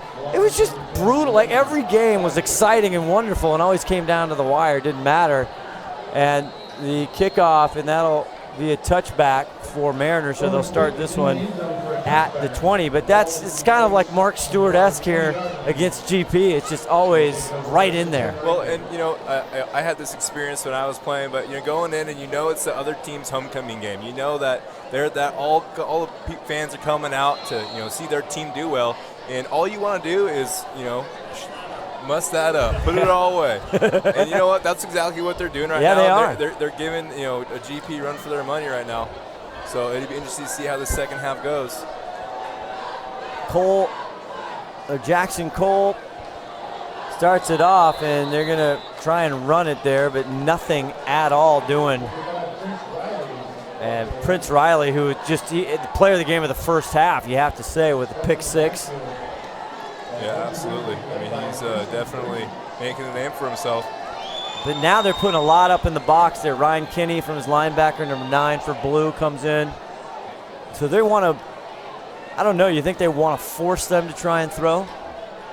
I think that would probably be the best case scenario right now, is to get that ball in the air, because this run game is what they're finding success with. So if you make that a little less successful for them, they're going to have to go to the air, and GP's been doing a good job of shutting that down. 29 takes it himself. They lost 2 on that previous, so it was 2nd and 12. So Jackson Cole, the junior quarterback. GP's loading that box. They're really trying to shut this run down. They're doing a good job of it. Good job there, Ryan Kinney again, the junior, with nice job cutting that one down. It's going to get right back to the original line, so it's going to bring up 3rd and 10 for Mariner. And now I know it's early in the second half, but this is a big down for the Glacier Peak defense. They need to stop this Mariner offense right now, get the ball back, and get the momentum going back in their favor. Burke, you were out there many nights with those big plays. He's going to go deep left side, and good coverage again. Tristan Hawk on the main receiver, of course, Roman Sapchuk, who has a touchdown already tonight with an incredible play. And that'll send him 3 downs and out, so that is the stop. If you're the Glacier Peak Grizzlies down 7 points, you want to come out of half. That's a great job of that GP defense coming out and doing exactly what they need to do, get that ball back in their offensive hands.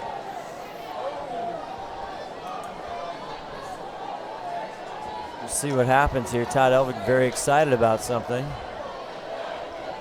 And, of course, Jackson Cole, the do-it-all player, but whistles are blown. Ronnie, did you see anything down there? And all of a sudden, Shane Keck's super excited.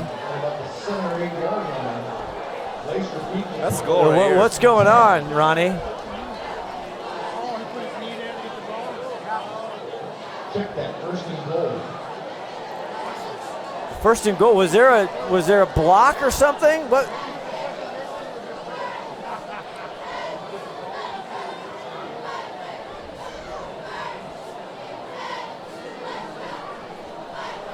All right, we didn't get it. I don't know what happened. Nobody in the booth here, nobody really knows what's happening, but all of a sudden Glacier Peak has the ball, 1st and goal from the 8. Hands it off to Owens, cuts up, and he's chopped down quickly.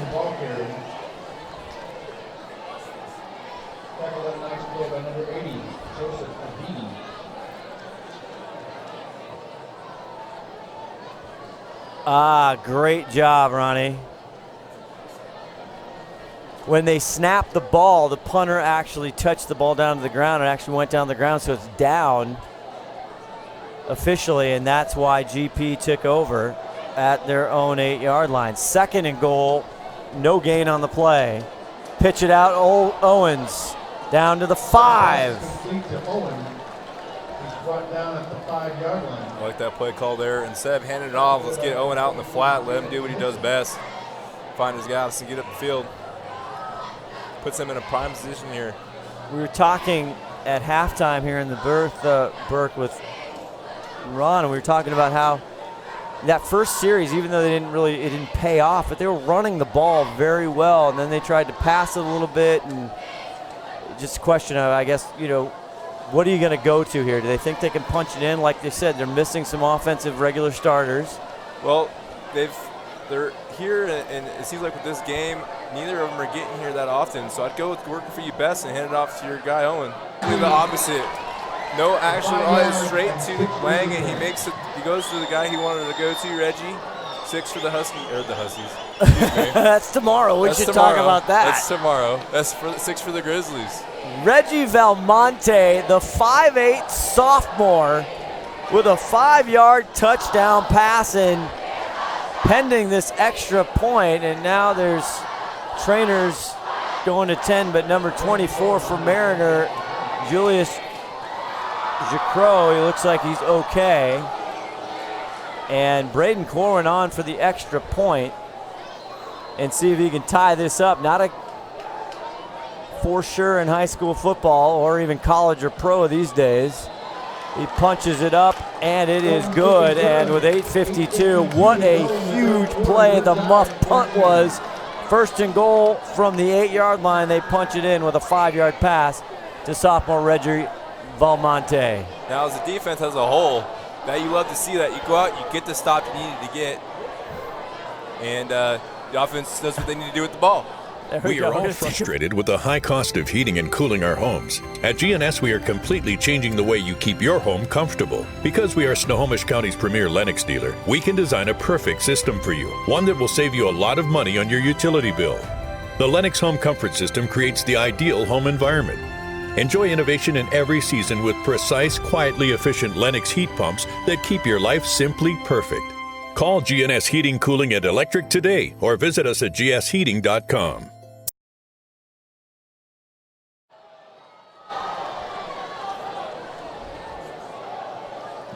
Here's number, and that's their stud. That's Maxim Savchuk, number 10 there, giving a little love tap as he was coming back onto the field. Scott Oshman, Vercunio, Ron the Wedge Henthorn with you. That's the feeling of this game right now. It's tied up 14-14, whole new ball game. I have a feeling that these teams are going to start really going at it. This one, Corwin, Braden Corn again. He has got a boot and a shout out. I kind of messed up there. The weapon. Spencer Pettit, Mrs. Pettit, right there. Big shout out. We got a text in from our fantastic manager down there, Sarah Elvig, and said the GP players, as you can expect, emotions are very high, so they were steamed at halftime. They came out. Right now it's a tie ball game, 8:52 here in the third quarter. Handoff now to number 4, and that's Wanjiru. Ball pop out Sebastian, yep. It looked like it did, maybe.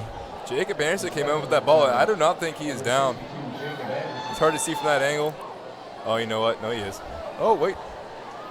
I'm not sure there. You saw a big 59. We want to, I don't know if we were on there, but that is Lawson Hardwick, who's had some great plays tonight. He's wearing 59, normally number 20. They're going to give him no gain on the play, and it'll be 2nd and 10. Head coach for Mariner, Mark Stewart, just talking about we got to execute. Jackson Cole, he's going to step back looking, and he dumps it. It looked like he was trying to go farther there, but he was popped as he got it away to Prince Riley. Hunter Morrison, number 50, comes in hot off that edge and gives Jackson Cole a pop, and he barely got that ball off. He did, and Jack Johnson on the tackle, 45, we called his number a ton. And it leaves them, they'll give them 1. So 3rd and 9 here with 7:35 left to go in the third quarter.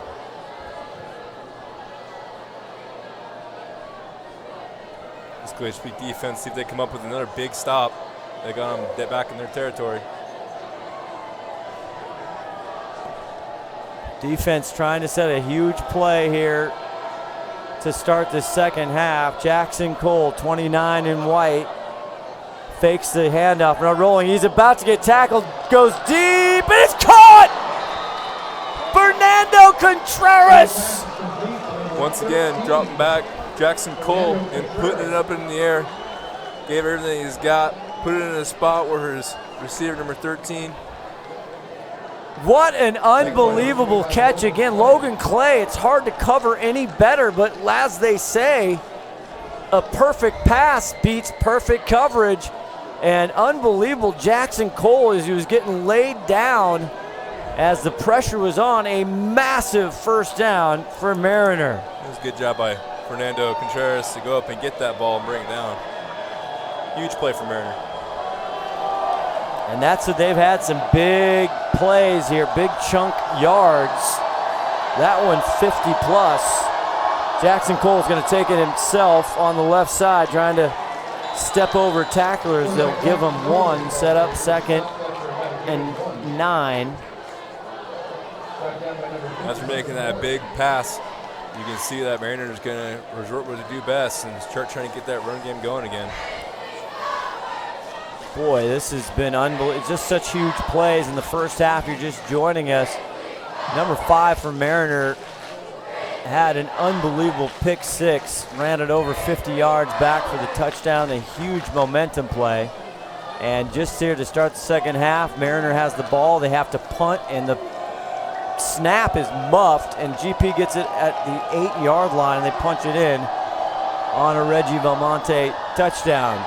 2nd and 9. Wings it out of bounds that time, trying to go for Sebastian Wanjiru. Looks like Burke, GP has dialed up the pressure. Is that just me? Well, I think they're starting to figure out Mariner. They're starting to get the reads correctly, and they're starting to really sniff out that running game. And it's making them having to go back to, resort back to their passing game, which, GP for the most part has done a good job of shutting down. 3rd and 9, 5:36 left to go here in the third quarter. As Jackson Cole, the junior, 5'11", 170. 24 for 63 yards in the air coming into tonight's game. Fakes the handoff. Now he's getting pressure, has to get rid of it, going down. It's caught at the 10-yard line once again. Roman Savchuk. Oh, baby, he just took it away. He pulled it from both the backs in the backfield, drops back, and throws it down to his boy Savchuk. In triple coverage, Bert Cuneo. And there's plenty of pressure on the quarterback. He just got the ball out in time, and Savchuk may have played on it. Savchuk is just a beast. I'll tell you what. You see why he averages 16 plus a catch. You see why he goes to him quite often. We're gonna make a play on a ball. 1st and goal at the 10. Mariner trying to take the lead once again. Jackson Cole fakes the handoff, keeps it, and he's wrapped up there. Great job by Tyler Perman. 75 in blue. Jackson sets it up, pulls it, it goes the other way. I don't know if he should have pulled it there on that one. It seems like. Yeah, it might have been. Sebastian. Give it to number 5, Prince Riley there, or number 4, Sebastian. Pick your poison, right? Either way, yeah. What a catch, though, to set that up, to set up the Savchuk. They were deep in their territory. That Fernando Contreras 50-plus catch set it up. Now 2nd and goal. Cole gets it over to Sebastian. Sebastian has room to the 5, 4 to the pylon. Touchdown, Mariner. Jackson Cole takes snap, turns right, knows exactly where he's going with the ball, gives this to guy Sebastian out in the flat. Sebastian turns on the burners and goes right for that right pylon.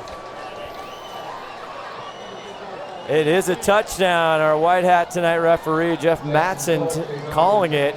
And the Mariner Marauders, we are small but mighty. Good job again by Sebastian keeping that play wide, too. Giving himself plenty of space to get to that end zone.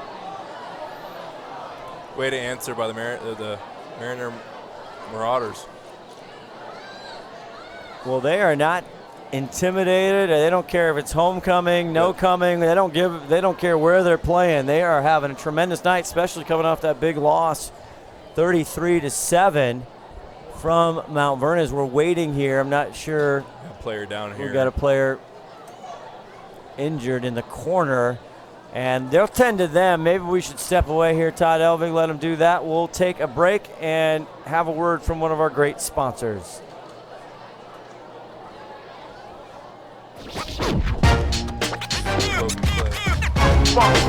It's like a loot machine.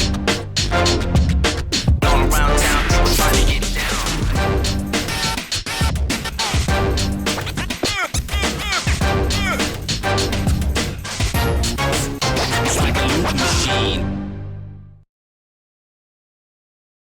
You have that many blue shirts running after him.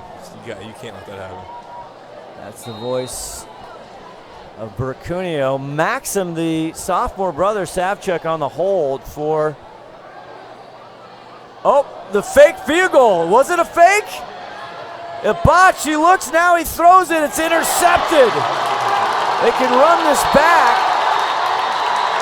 Or can they not? No, they cannot. But a fun moment there for big number 50 for GP, Hunter Morrison. And that could be big. I'm not too sure why they blew that play dead either. It was a live ball, and Hunter Morrison with the pick, and he was going to take it to the house.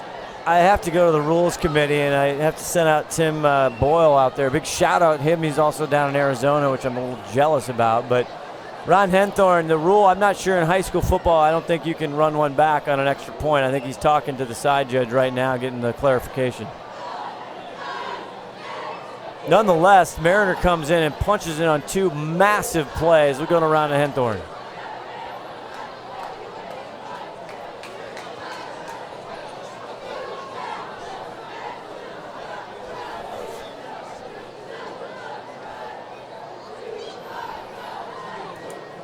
Did you get a clarification in high school? Obviously, you can't take it back on a field goal there. In college, I know you can get 2 points. It was. I tell you, Ron, as a fellow defensive lineman, yeah, you have that chance. You have that pick. You've been trying for your whole football career. Now, did you ever have a pick? Absolutely not. I sure wish I did, though. I'll tell you what. But I can only imagine the excitement he had when he got that ball in his hands. But still, I mean, heads up play and play through the whistle. That was just a good job all around by that Glacier Peak defense on that extra point. So GP, the homecoming, Torgerson takes it around the 20, trying to make something, get his team a good place to start here. Good field position here as he gets going. Torgerson has been good. Just that one throw, he almost had the touchdown right before the first half ended there. Just a little too much. Yeah, with 4:05 left here in the third quarter, this is a ball game right here. They got to go down and answer. Glacier Peak is second in the league at 3-1. Mariner is 2-2, but this is a big deal. Monroe tonight is playing Kamiak, who's struggling, so that should be a win. Lake Stevens, it doesn't really matter, actually. So this is a pivotal game for both teams. McKenzie, 31, who has a touchdown tonight. They pitch it over to Ryan Black. He has room on the left side, and he steams his way across the mid-stripe into Mariner territory. A great 13, 14-yard pickup for Black. Yeah.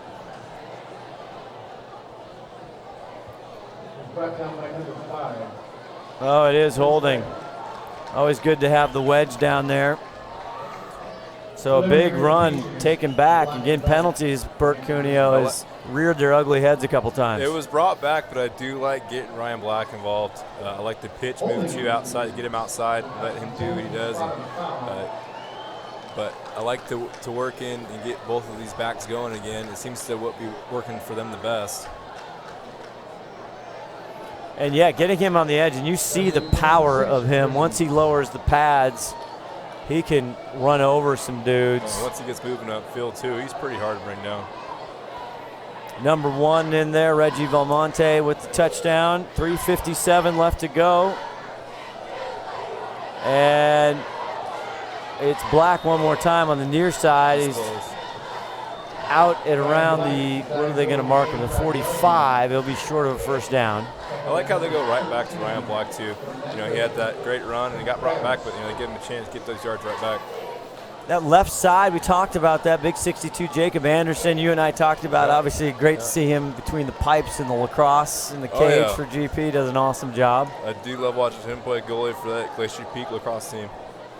But that left side of the line. He's back playing left tackle, though. He started the game at left guard. Having to do some shuffling like the Seahawks here. They're having to put some people in different places as there's injuries. Black one more time. He will get a Glacier Peak first down, and he'll cross over to the Mariner 45 with 3:04 left to go in the third quarter, down 20-14. They're giving this Mariner defense a whole new look and a whole new different kind of running style when they're giving the ball to Ryan Blackmore. Owens, who was kind of the featured back. Go ahead, Ronnie, if you got something.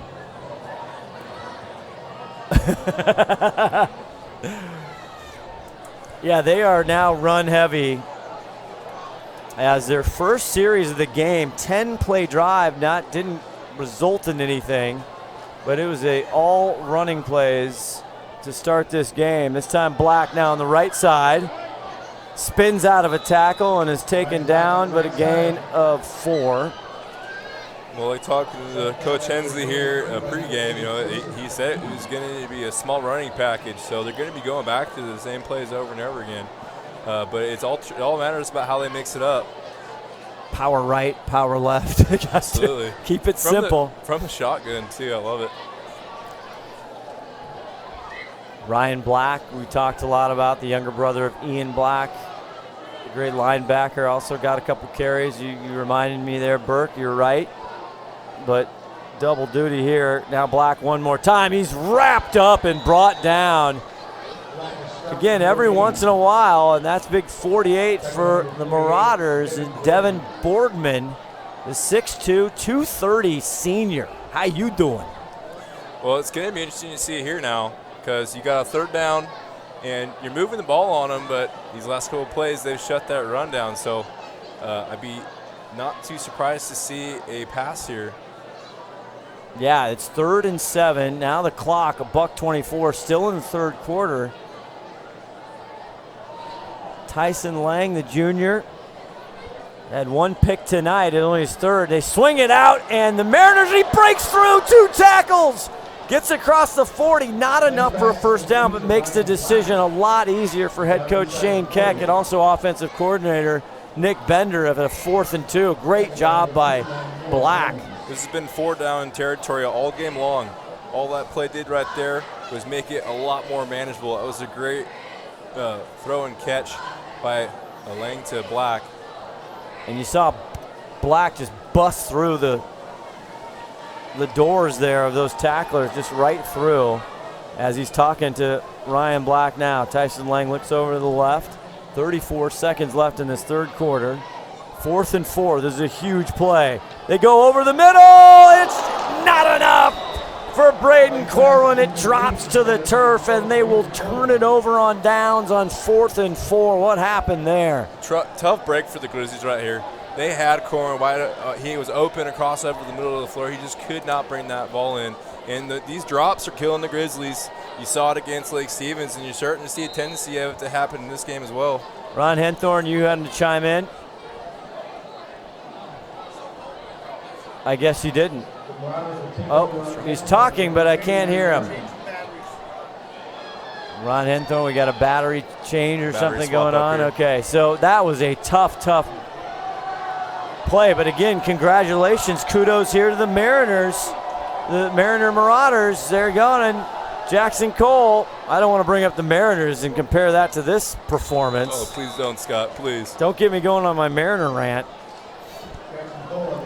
Jackson Cole on the keeper there as time ticks away here in the 3rd quarter. The Mariner Marauders showing up. There we go. Ron, what happened that last 4th and 4? And that's the end of the 3rd quarter with our score. Mariner 20, Glacier Peak 14.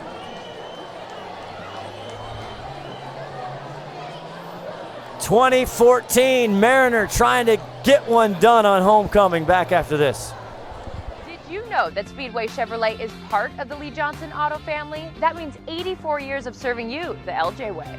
Need a truck? We have the perfect truck to fit your needs. Half tons, 1 ton, 2-wheel drives, and 4-wheel drives. Our finance specialists are here to help you, whether you have good credit or bad credit. We're just off Highway 522 at West Main Street in Monroe. Lee Johnson Auto Family, the LJ way.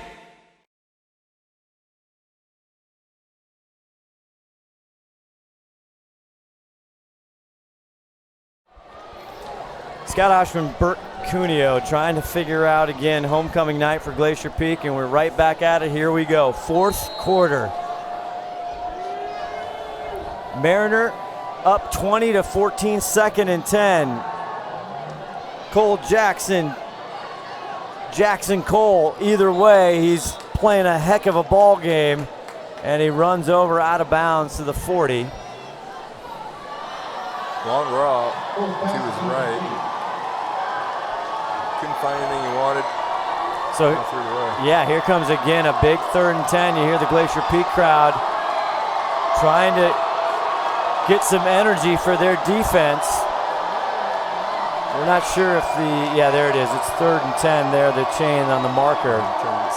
And they run over, and now what is going on? Because I see the quarterback and some Mariner staff not happy, and they got to call a timeout.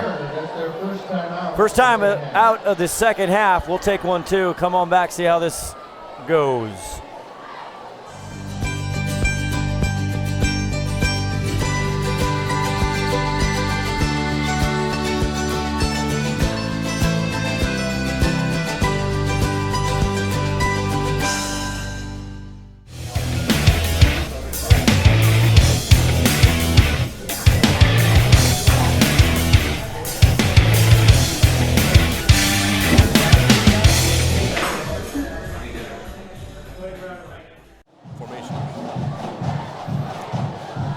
Trying to figure out the puzzle piece here. Glacier Peak coming off a big loss of Lake Stevens. Again, could have been a closer game. Just a lot of mistakes on their part, but also give huge credit to Lake Stevens, now ranked number 1 in the state. Not now, I mean, they've been number 1 quite a while. Big play, 3rd and 10, their own 39.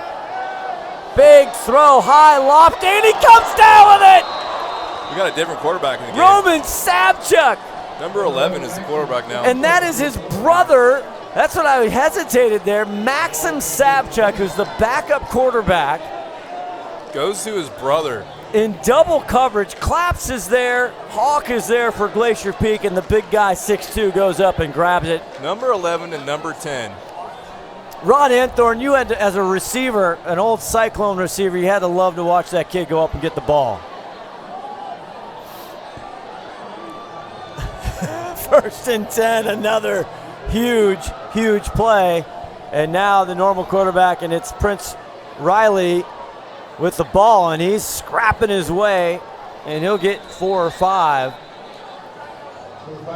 Just huge pass plays by the Marauders tonight. And they're mixing it up too. I mean, to throw in another quarterback and to have him just absolutely throw a bomb to his brother, who is his younger brother, by the way. Well, no, the younger brother throwing to the right? No, or it's am I the other getting way that around. wrong? The older brother's throwing to the younger brother. No, I think it's wrong. Maxim. Never yeah. mind. That's okay. Other way around. But mixing it up, really giving the GP defense another look, and it's paying off for the Mariner Marauders. Jackson Cole, the junior, 29 quarterback, does it all guy. That time, let the other guy do it once. Now he flicks it out, and he gets it to Sabchuk, and he tries to reach out of bounds. I tell you what, it has been the Roman Sabchuk show, and he is special. Yeah, he is. He's got a good frame, and he's got really good hands. And it really shows that it makes it really easy for a quarterback to be able to have a guy like that where he can put it in the range of his receiver, and he can just go and make a play on it. Catch radius, Bert Cuneo. Catch radius in the combine. How'd you do in the combine? Oh, you know what? You killed it, didn't you? I think I might have ran a sub 540. With a pulled hammy, I heard. Yeah, it went down hard. You gutted it out, though. I did it, yeah. 3rd and 1 with 10:31 left to go in this ball game. This technically would be an upset. And the Mariner Marauders, talking to Coach Stewart before, they got kids hurt. They got kids who were playing who just couldn't play anymore for various reasons. And with 3rd and 1, they're going to have to burn another timeout. That could be critical. We'll step away real quick. We'll see how this goes. 3rd and 1, 10:31, STSPN Friday Night Lights. Every year, thousands of groups depend on Adrenaline Fundraising to help reach their financial goals. Adrenaline Fundraising is about developing leaders through commitment, work ethic, and follow through. Adrenaline has several products including gold cards, coupon books, cookie dough, donation programs, and many other options to help teams raise the funds needed for their programs. Adrenaline's new app called UpPay will help teams raise money while providing their supporters the ability to earn cash back on everyday purchases at places like Starbucks, Nike, Red Robin, and over 200 plus national retailers. Adrenaline Fundraising is this season's sponsor of the STSPN's Play of the Game Award.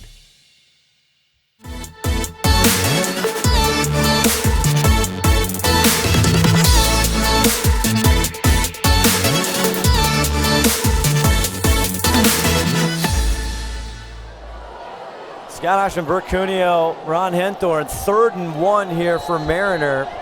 Down on the 27 of Glacier Peak. Big play here. Trying to get him off sides. Fakes the handoff. And Jackson Cole slips out of a tackle. He gets a Mariner first down. Huge. Keeps the clock going. They've already burned 2 timeouts, and they're up 20-14. They had the play blown up, and Jackson Cole just makes a play, pulls the ball, and gets upfield. That's just a great football play by Jackson Cole. Does a nice job of shielding that play again. That's kind of, with Russell Wilson and the zone read, we see that for years and years, right? But you were in on that play? Somebody give Ronnie a hat down there. Let him get in. Mix it up. Give him a set of pads. Big first down now at the Glacier Peak 21, just outside the red zone. And this is the Wildcat. They go to Riley, Prince, right side, Jack Johnson in there, Perman in there. And it takes 3 or 4 to get that young man down. Now the ball squirts out, but Jeff Mattson saying it's down. So great competition. Oh, the ball squirts out. If they only had replay. Now in the NFL, we'd be on a break for like 15 minutes debating whether it is out. They go under the hood and try to figure it out. NFL, come on, what are you doing? Yeah. Too many flags in the NFL. Actually, overall, excuse me, this has been a clean game. Yeah. Relatively, some big penalties when they've happened. It's the flags. The flags seem to fly when you really don't need them. Yeah, on those big moments, they're not going to give them any yardage. 2nd and 10. Jackson Cole keeps it, now rolls left. He hucks it down in between traffic. It's picked off. Claps has it at the 10, the 15. What a huge play. The second INT for the Grizzlies, and they're fired up, costly here. Jackson Cole rolling out and just kind of gives it up, put it in the air, trying to make the receiver make a play on it, but he doesn't have enough on it. And Jaden Claps is right there to make the play. Big interception for the Glacier Peak Grizzlies. This is huge. Well, Jackson Cole's been brilliant, the junior. Again, he had 5 interceptions coming in tonight. That's his 2nd of this ball game, and they have been big ones. So GP with life. Now they take over on their own 14-yard line. Talladega Tyson hands it off. Now they got Owens in there. Makes a move, and he's out to the 30-yard line. Dylan Owens. So they're going right back to what has been working for him all game. Drawing up to the middle to Owens, and he's been doing what he's been doing all night, just gashing this Mariner defense. Great run by Owen. Good footwork in the backfield there with under 9 minutes to go in this game.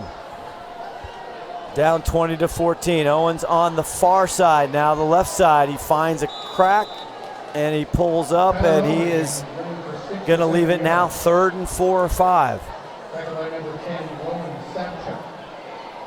And big 38 for Mariner, kind of Baylor Evans, 6'2", 250-pound junior, kind of goes off gingerly. Are you going for it? If it comes down to it, Scott? You got to go for it with 8:21, the clock a-ticking, I think. You got to trust your defense. Tyson Lang there, Dylan Owens to the right, trips right. And they do hand it off to Owens. He's got good room. They sealed off that side, and he gets a big GP first down, no decision needed. Absolutely. It's great job by the Glacier Peak offense. It's a crucial down, and giving it to the guy that's been doing what he does all night, getting those yards, eating them up. Owens on the other side, though, he's went to the left side, and he picked up the first down. They were held down on the running game against Lake Stevens, obviously only coming up with 3 points. It's also a great read by Tyson Lang, but to give that ball. And he gives it one more time to Owens. Owens now using his blockers, goes outside. A great tackle there by 13, who had the great catch, Fernando Contreras, or else Owens could have been going a lot farther. Nice job there of Owens, just kind of using his blocks, having a little patience, a little Le'Veon Bell type situation there. Well, they have the run established. I mean, I'd like to see him switch it up here a little bit and maybe go to the air for a little bit and get down this to get into the Mariners, which they just crossed over into Mariner territory. But let's get a big chunk play done like Big Steven was doing to him last week. Oh, ball down. Tyson has to just pounce on it, and that's a huge loss. And gonna set up a 3rd and very long. Oh my. Now they did have a change on the offensive line, right? This isn't our normal center, is it? No, I'm pretty sure Mason Briggs is in there at center. The captain, senior. What a big play. Now they have to get all the way to the Mariner 45-yard line. It'll leave them 3rd and 16. Trips left. And you have Torgensen 85 down here in the near side. Tyson, plenty of time now. Now he releases, going down the field just too far again, trying to go for Matt Torgensen. He wants a flag. Good coverage there again all night by Karan Singh for Mariner, and it sets up 4th and 16, and he's going to have to punt. Unbelievable. Yeah, they're doing a great job of taking Torgensen out of the game. Again, great coverage by Mariner. The ball tends to float on Tyson Lang tonight, and you know he had Torgensen right on the inside of that route, and just a little too much. Again, you got to put the ball in position for your player to make a play on it.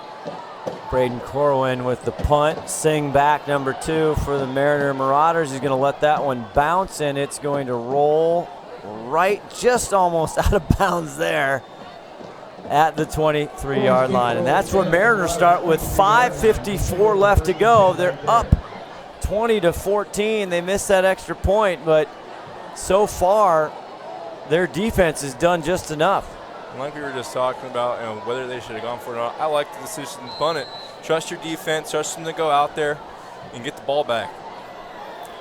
Yeah, except that bad snap. I mean, 4th and 16 is a lot different than if you got 4th and 5, 4th or 6. This just in Marysville, Pilchuck, the Tomahawks putting it on the Ferndale Golden Eagles 42-14. And that's a final. So 1st and 10, their own 23. And there's a flag, Wildcat there to Prince Riley, and he goes on the right side. He'll gain 6 or 7, but there's a flag.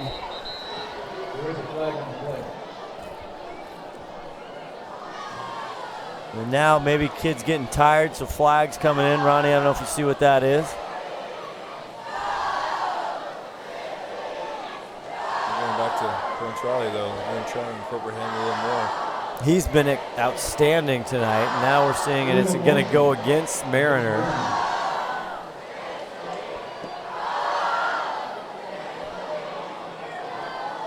So if Mariner can get a win and get to 3-2 in conference, that'll start making it interesting as we head down here to the final few days. Now Glacier Peak, they don't have a lot of time. If they can, we'll see how the exciting end here, 5:49. They go play Monroe at Monroe next week. That game going to be broadcast on Root Sports. And so that pushes them back. Now we'll start at 1st and 15. The ball at the Mariner 18-yard line. Split out 2 wide receivers. Jackson Cole with 2 interceptions already tonight. This time he's going to keep it right side, get a block, and not much, maybe make it just a yard short to the original line. That'll bring up a 3rd and long. Mariner drawing a little attention, putting 2 of their wideouts outside. Not a look they've been given a lot tonight. Rather 2nd and 11. So yeah, they like that. They're keeping it simple as well. Yeah. Bercunio. They're not getting too crazy. It's either keep her to the right, keep her to the left. They're standing to what's been working for them. And right now, with coming down about 5 minutes left, with the and all ball. of a sudden now there's a problem over on the far side. Jackson Cole trying to, and Sebastian And I don't know, something's going on with Jackson Cole.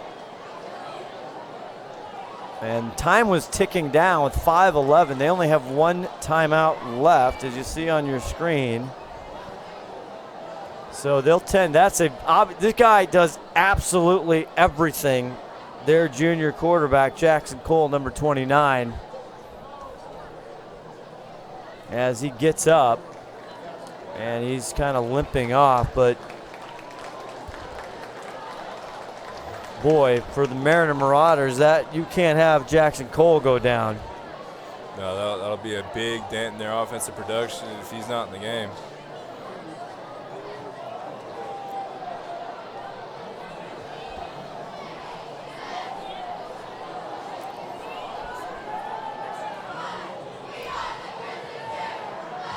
.511, 170. Yeah, I mean, he does it all. He's the punter, the kicker, the quarterback. But who's going to drive the bus and make the sandwiches, Bert Cuneo? Well, I mean, Subchuk had that great play, and that's who's coming in. Yeah, he's the backup, Maxim Subchuk. the younger brother of big number 10 Roman. And so he is in. He's got 2nd and 11. Miscommunication there. And here's the sophomore youngster comes in. He loses the ball.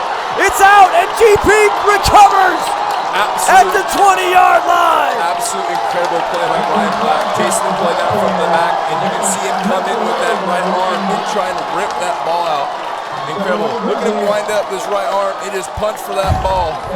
He knows that this GP defense needs a big turnover, and he just made it happen. Absolute beautiful play. That was Ryan Black, 34 in blue.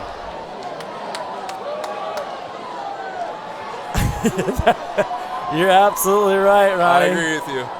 Here you see it one more time. Backup quarterback Maxim Savchuk comes in, and there, boy, he winds it up. Oh, yeah. He almost threw his shoulder out winding up there.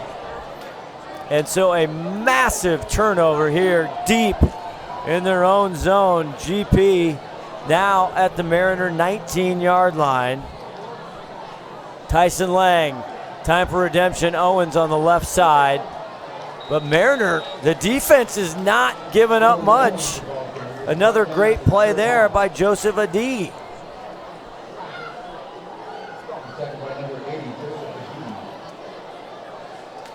So now it's about what offensive play. Do you get it back in Owens' hands? Do you try and pass? This is it right here for the Glacier Peak offense. They have to get into the end zone. They haven't been here all second half. This is where you do it. They got a big break to start the second half on a muff punt for the Mariner. Had a 1st and 10 at the goal and going for a touchdown! Touchdown! Glacier Peak is second, Reggie Belmonte! Absolute dime by Tyson Lang there. Right over the middle of Reggie. Split the coverage. Touchdown. 19-yard pass to Reggie Belmonte, and that fires up the homecoming crowd. Right.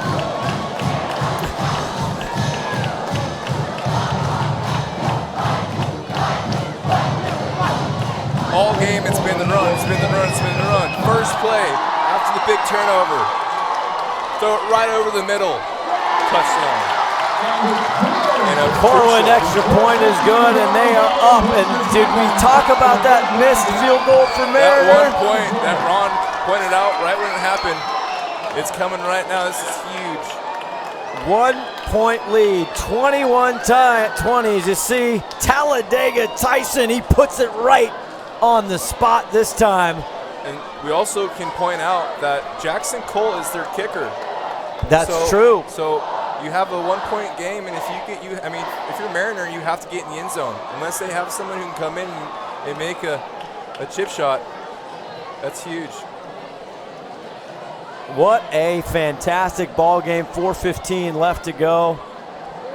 Mariner and Glacier Peak going down here right to the wire.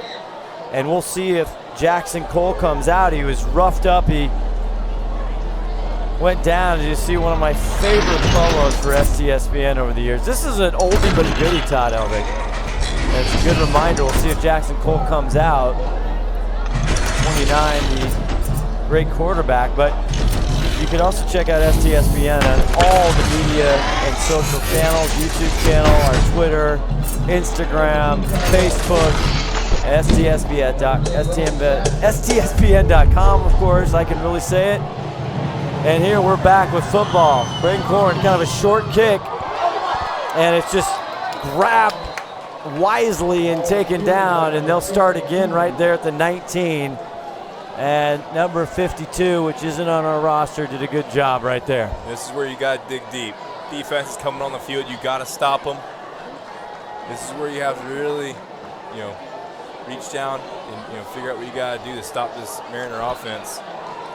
You got to ride that momentum of that if your offense going down and making that score. We'll see what they can come up with, and it looks like I see 29 in white, Jackson Cole, who was banged up on the last series. It led to that fumble recovery, and turnovers have been just massive here tonight. Sebastian 4 in white there in motion. Riley to the back of Cole. High snap, gets it down, Sebastian, and he's all covered up in Glacier Peak. That's a TFL tackle for loss right there. It'll be second and a long 12 or 13. Now what, as a defensive end, when you get in these situations, you're getting lathered up and you get a little extra juice down there? Well, I mean, with 3:46 left, you're definitely gassed. You've been playing in the trenches all game long, especially with this tight game. You're definitely after that eruption by that crowd, it definitely gives you a little boost of adrenaline to go out there and finish this game. Fakes the handoff now. Jackson Cole goes over, and it's intended for Carnitas, who had that spectacular catch earlier, but it is blown up there. Claps and the gang are on it. Let's take another look. Preston Weaver comes over. And that's Preston Weaver, excuse me. Blows that play up. Nice timing, too. Don't see a flag. Mason Bridges runs off the field. And now Kenny, number 9, he wants the crowd getting louder. 3:27 left, down by 1. Mariner, so critical. They only have 1 timeout left to go in the game. You see those 2 timeouts they blew earlier in the half that are really going to come in and make a difference here. 3rd and 13. Jackson going deep. Trying to go.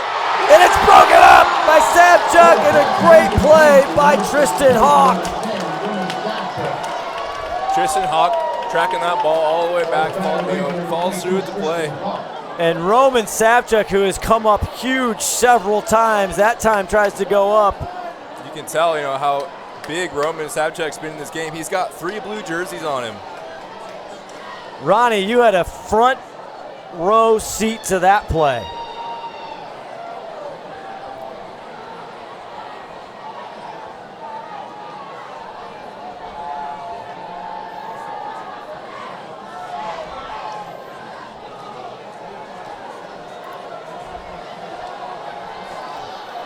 .324 left to go. And now the whistles are blowing. And delay of game called on Mariner. You don't see that very often in high school football on the defense or anywhere. So that is going to push him back. 21-20, 3:24 left to go. Hope you've enjoyed it. Who knows what's going to happen next, though. We still got 3:21 left to go. A lot of football left. And a punt, 4th and a mile, 4th and 20. It's going to give GP. What a roll! Oh my, a Marauder roll all the way down at the 35. A nice little kick there by Roman Savchuk. Jackson Cole giving everything he's got. You can see him dipping off the field here. My goodness. Relentless. So what a punt. The net on that punt, Ronnie, will be, my God, that'll be 60 yards. Well, and GP. That's a good question. I was just about to say, Ron, they weren't expecting a punt there. Yes, they had to be for 4th and 20. Come on. I think they didn't want anything bad to happen back there, but that was one of the greatest rolls. That got a heck of a roll. Puts them off right down to the 36-yard line. I mean, you got your kicker back. You got your guy who's kicking the ball for the team back there, and they have nobody back there to receive it. Dylan Owens gets the ball. He punches up the middle, and nice first down carry. They'll get almost 8 yards. They got both Ryan Black and Dylan Owen in the game. 80 Joseph Adi one more time for Mariner on the tackle. And now under 3 minutes to go. 2nd and 2. Braden Corwin comes off. He's had one catch, but their key receivers, Patrick McKenzie has that touchdown. Both of them only with 4 catches last week against Lake Stevens, and it's really been the Reggie Valmonte show, the 5'8" sophomore. 2 touchdowns now, if I'm right. That is correct. He wants a T-shirt. Owens spinning, grinding up the middle, and he's going to get across Still going. the yard to gain, and he is. What a great effort there, and he'll get a critical GP first down. Like I said, Dylan Owen, all game long, yards after contact, just absolutely wearing this Mariner defense down. And right here with 2 minutes 21 left, this is where it's really going to pay off and all that hard running. Stay tuned.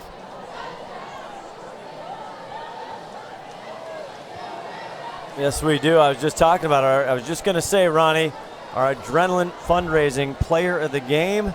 2:04 left to get a T-shirt and maybe much more special an interview from Ron the Wedge Henthorn.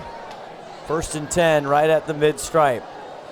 And they hand it off to Owens, and he's bottled up. And now the clock not on the Mariners' side as we have an official timeout. And again, Scott, they only have 1 timeout. Jeff Mattson, and that is the last timeout, like you said. Burke, we will take our last timeout. Let's see how this one ends. 1:47 left. Grizzlies up by 1. Did you know that Speedway Chevrolet is part of the Lee Johnson Auto family? That means 84 years of serving you the LJ way. Need a truck? We have the perfect truck to fit your needs. Half tons, 1 ton, 2-wheel drives, and 4-wheel drives. Our finance specialists are here to help you, whether you have good credit or bad credit. We're just off Highway 522 at West Main Street in Monroe. Lee Johnson Auto Family, the LJ way.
you tonight?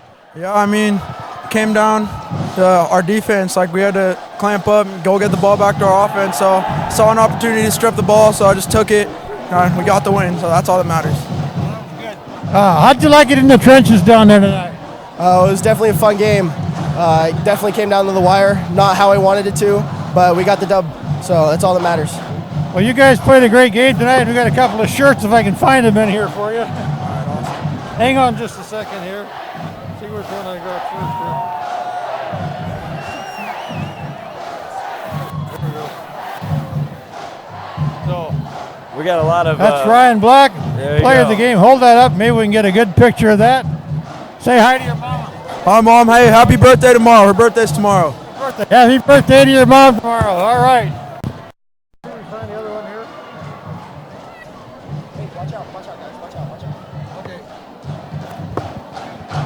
All right, there we go. Hogging the game down there. Who do you want to say hi to? I want to say hi to my mom and my dad. My little brother was a ball boy. He did a great job. All right, thanks, guys. Good luck, and good luck in your next game. Thank you. Thank you very much. Go Grizz. All right, I'll see if I can get Coach Hick down here in a minute, guys. But the royalty crowd is closing in on the team here, so I'll be right back. All right, Ronnie. Mason Bridges, the hog of the night, and Ryan Black for that big punch out, which led to the turnover, and then Talladega Tyson Lang, he punched it. Just an unbelievable, a good touch ball there to Reggie Valmonte. Okay, we're checking our sound. Apparently we have sound here. We don't know what's going on, but they didn't throw it as much as I thought they would tonight. But you know what? When Tyson needed to make a throw, he did it, and it was definitely a good display of clutch. I got Shane down there.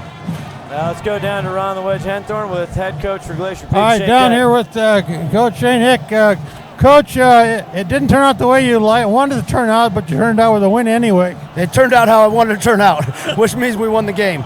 And, and sometimes you play conference opponents, and they know your tendencies, and they came to play. And, I don't think we played very well at all, but at the end of the day, a win's a win. Nobody looks back and goes, hey, you only won by one. Hey, you won a game. And these games are tough to win, and I'm just proud of our kids fighting and finding a way to win.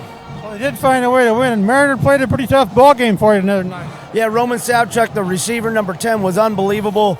I thought their coaches had a great scheme against us, and, man, they just gave us fits. And, hats off to those guys. They've been a little down, and, shoot, they fought like heck and gave us a great football game. And, man, our kids played resilient, though, and found a way. They played great tonight. You got some gold stars to give out to a few kids here. Yeah, for sure. I thought defensively, Lawson Hardwick and Ryan Black played really well on defense. And, offensively, Dylan Owen ran the ball really tough. And, and Reggie Valmonte made some big catches, 2 big touchdowns that possibly won us the game. Reggie was one of our 10 candidates for player of the game, but we gave it to Ryan Black for that strip he did down there. Yeah, I'm a defensive guy, so I'll go with the strip. You go with the strip? Yeah. All right, good luck, Coach. Good luck next week with your game. We'll see you then. Hey, thanks a lot. Appreciate everything you guys do. Thank you. Thank you. All right, Scott, there you heard from the coach. It was a great game. It wasn't the way he liked it, but he won it, and that's what he wanted. So back to you guys. Great job, Ronnie the Wedge Henthorn. Great to have him back to see the great celebration. Well, Bert Cuneo, nice job. First one's out of the way. And, of course, the defensive head coach and defensive player, of course, goes to the defensive player of the game. What do you know? We think a little alike. That was awesome. Shane Keck did a great job keeping his guys, focused. I love seeing him come out there in the second half and jumping on the sideline, getting his guys pumped up. It was a great football game. It was close, and they got it done. Wins a win at the end of the day. Well, for Todd Elvig, our executive producer, 5-tool player, Martin and Adrian on camera, the guys in the truck. Thank you very much. Martin, have a good weekend there. You're going to go work for Fox and get the Seahawks going, hopefully getting them a win against the Baltimore Ravens. For Ron the Wedge Henthorn and Bert Cuneo on color. Scott Ohsman saying so long. Glacier Peak, the winner, 21-20. Have a great night.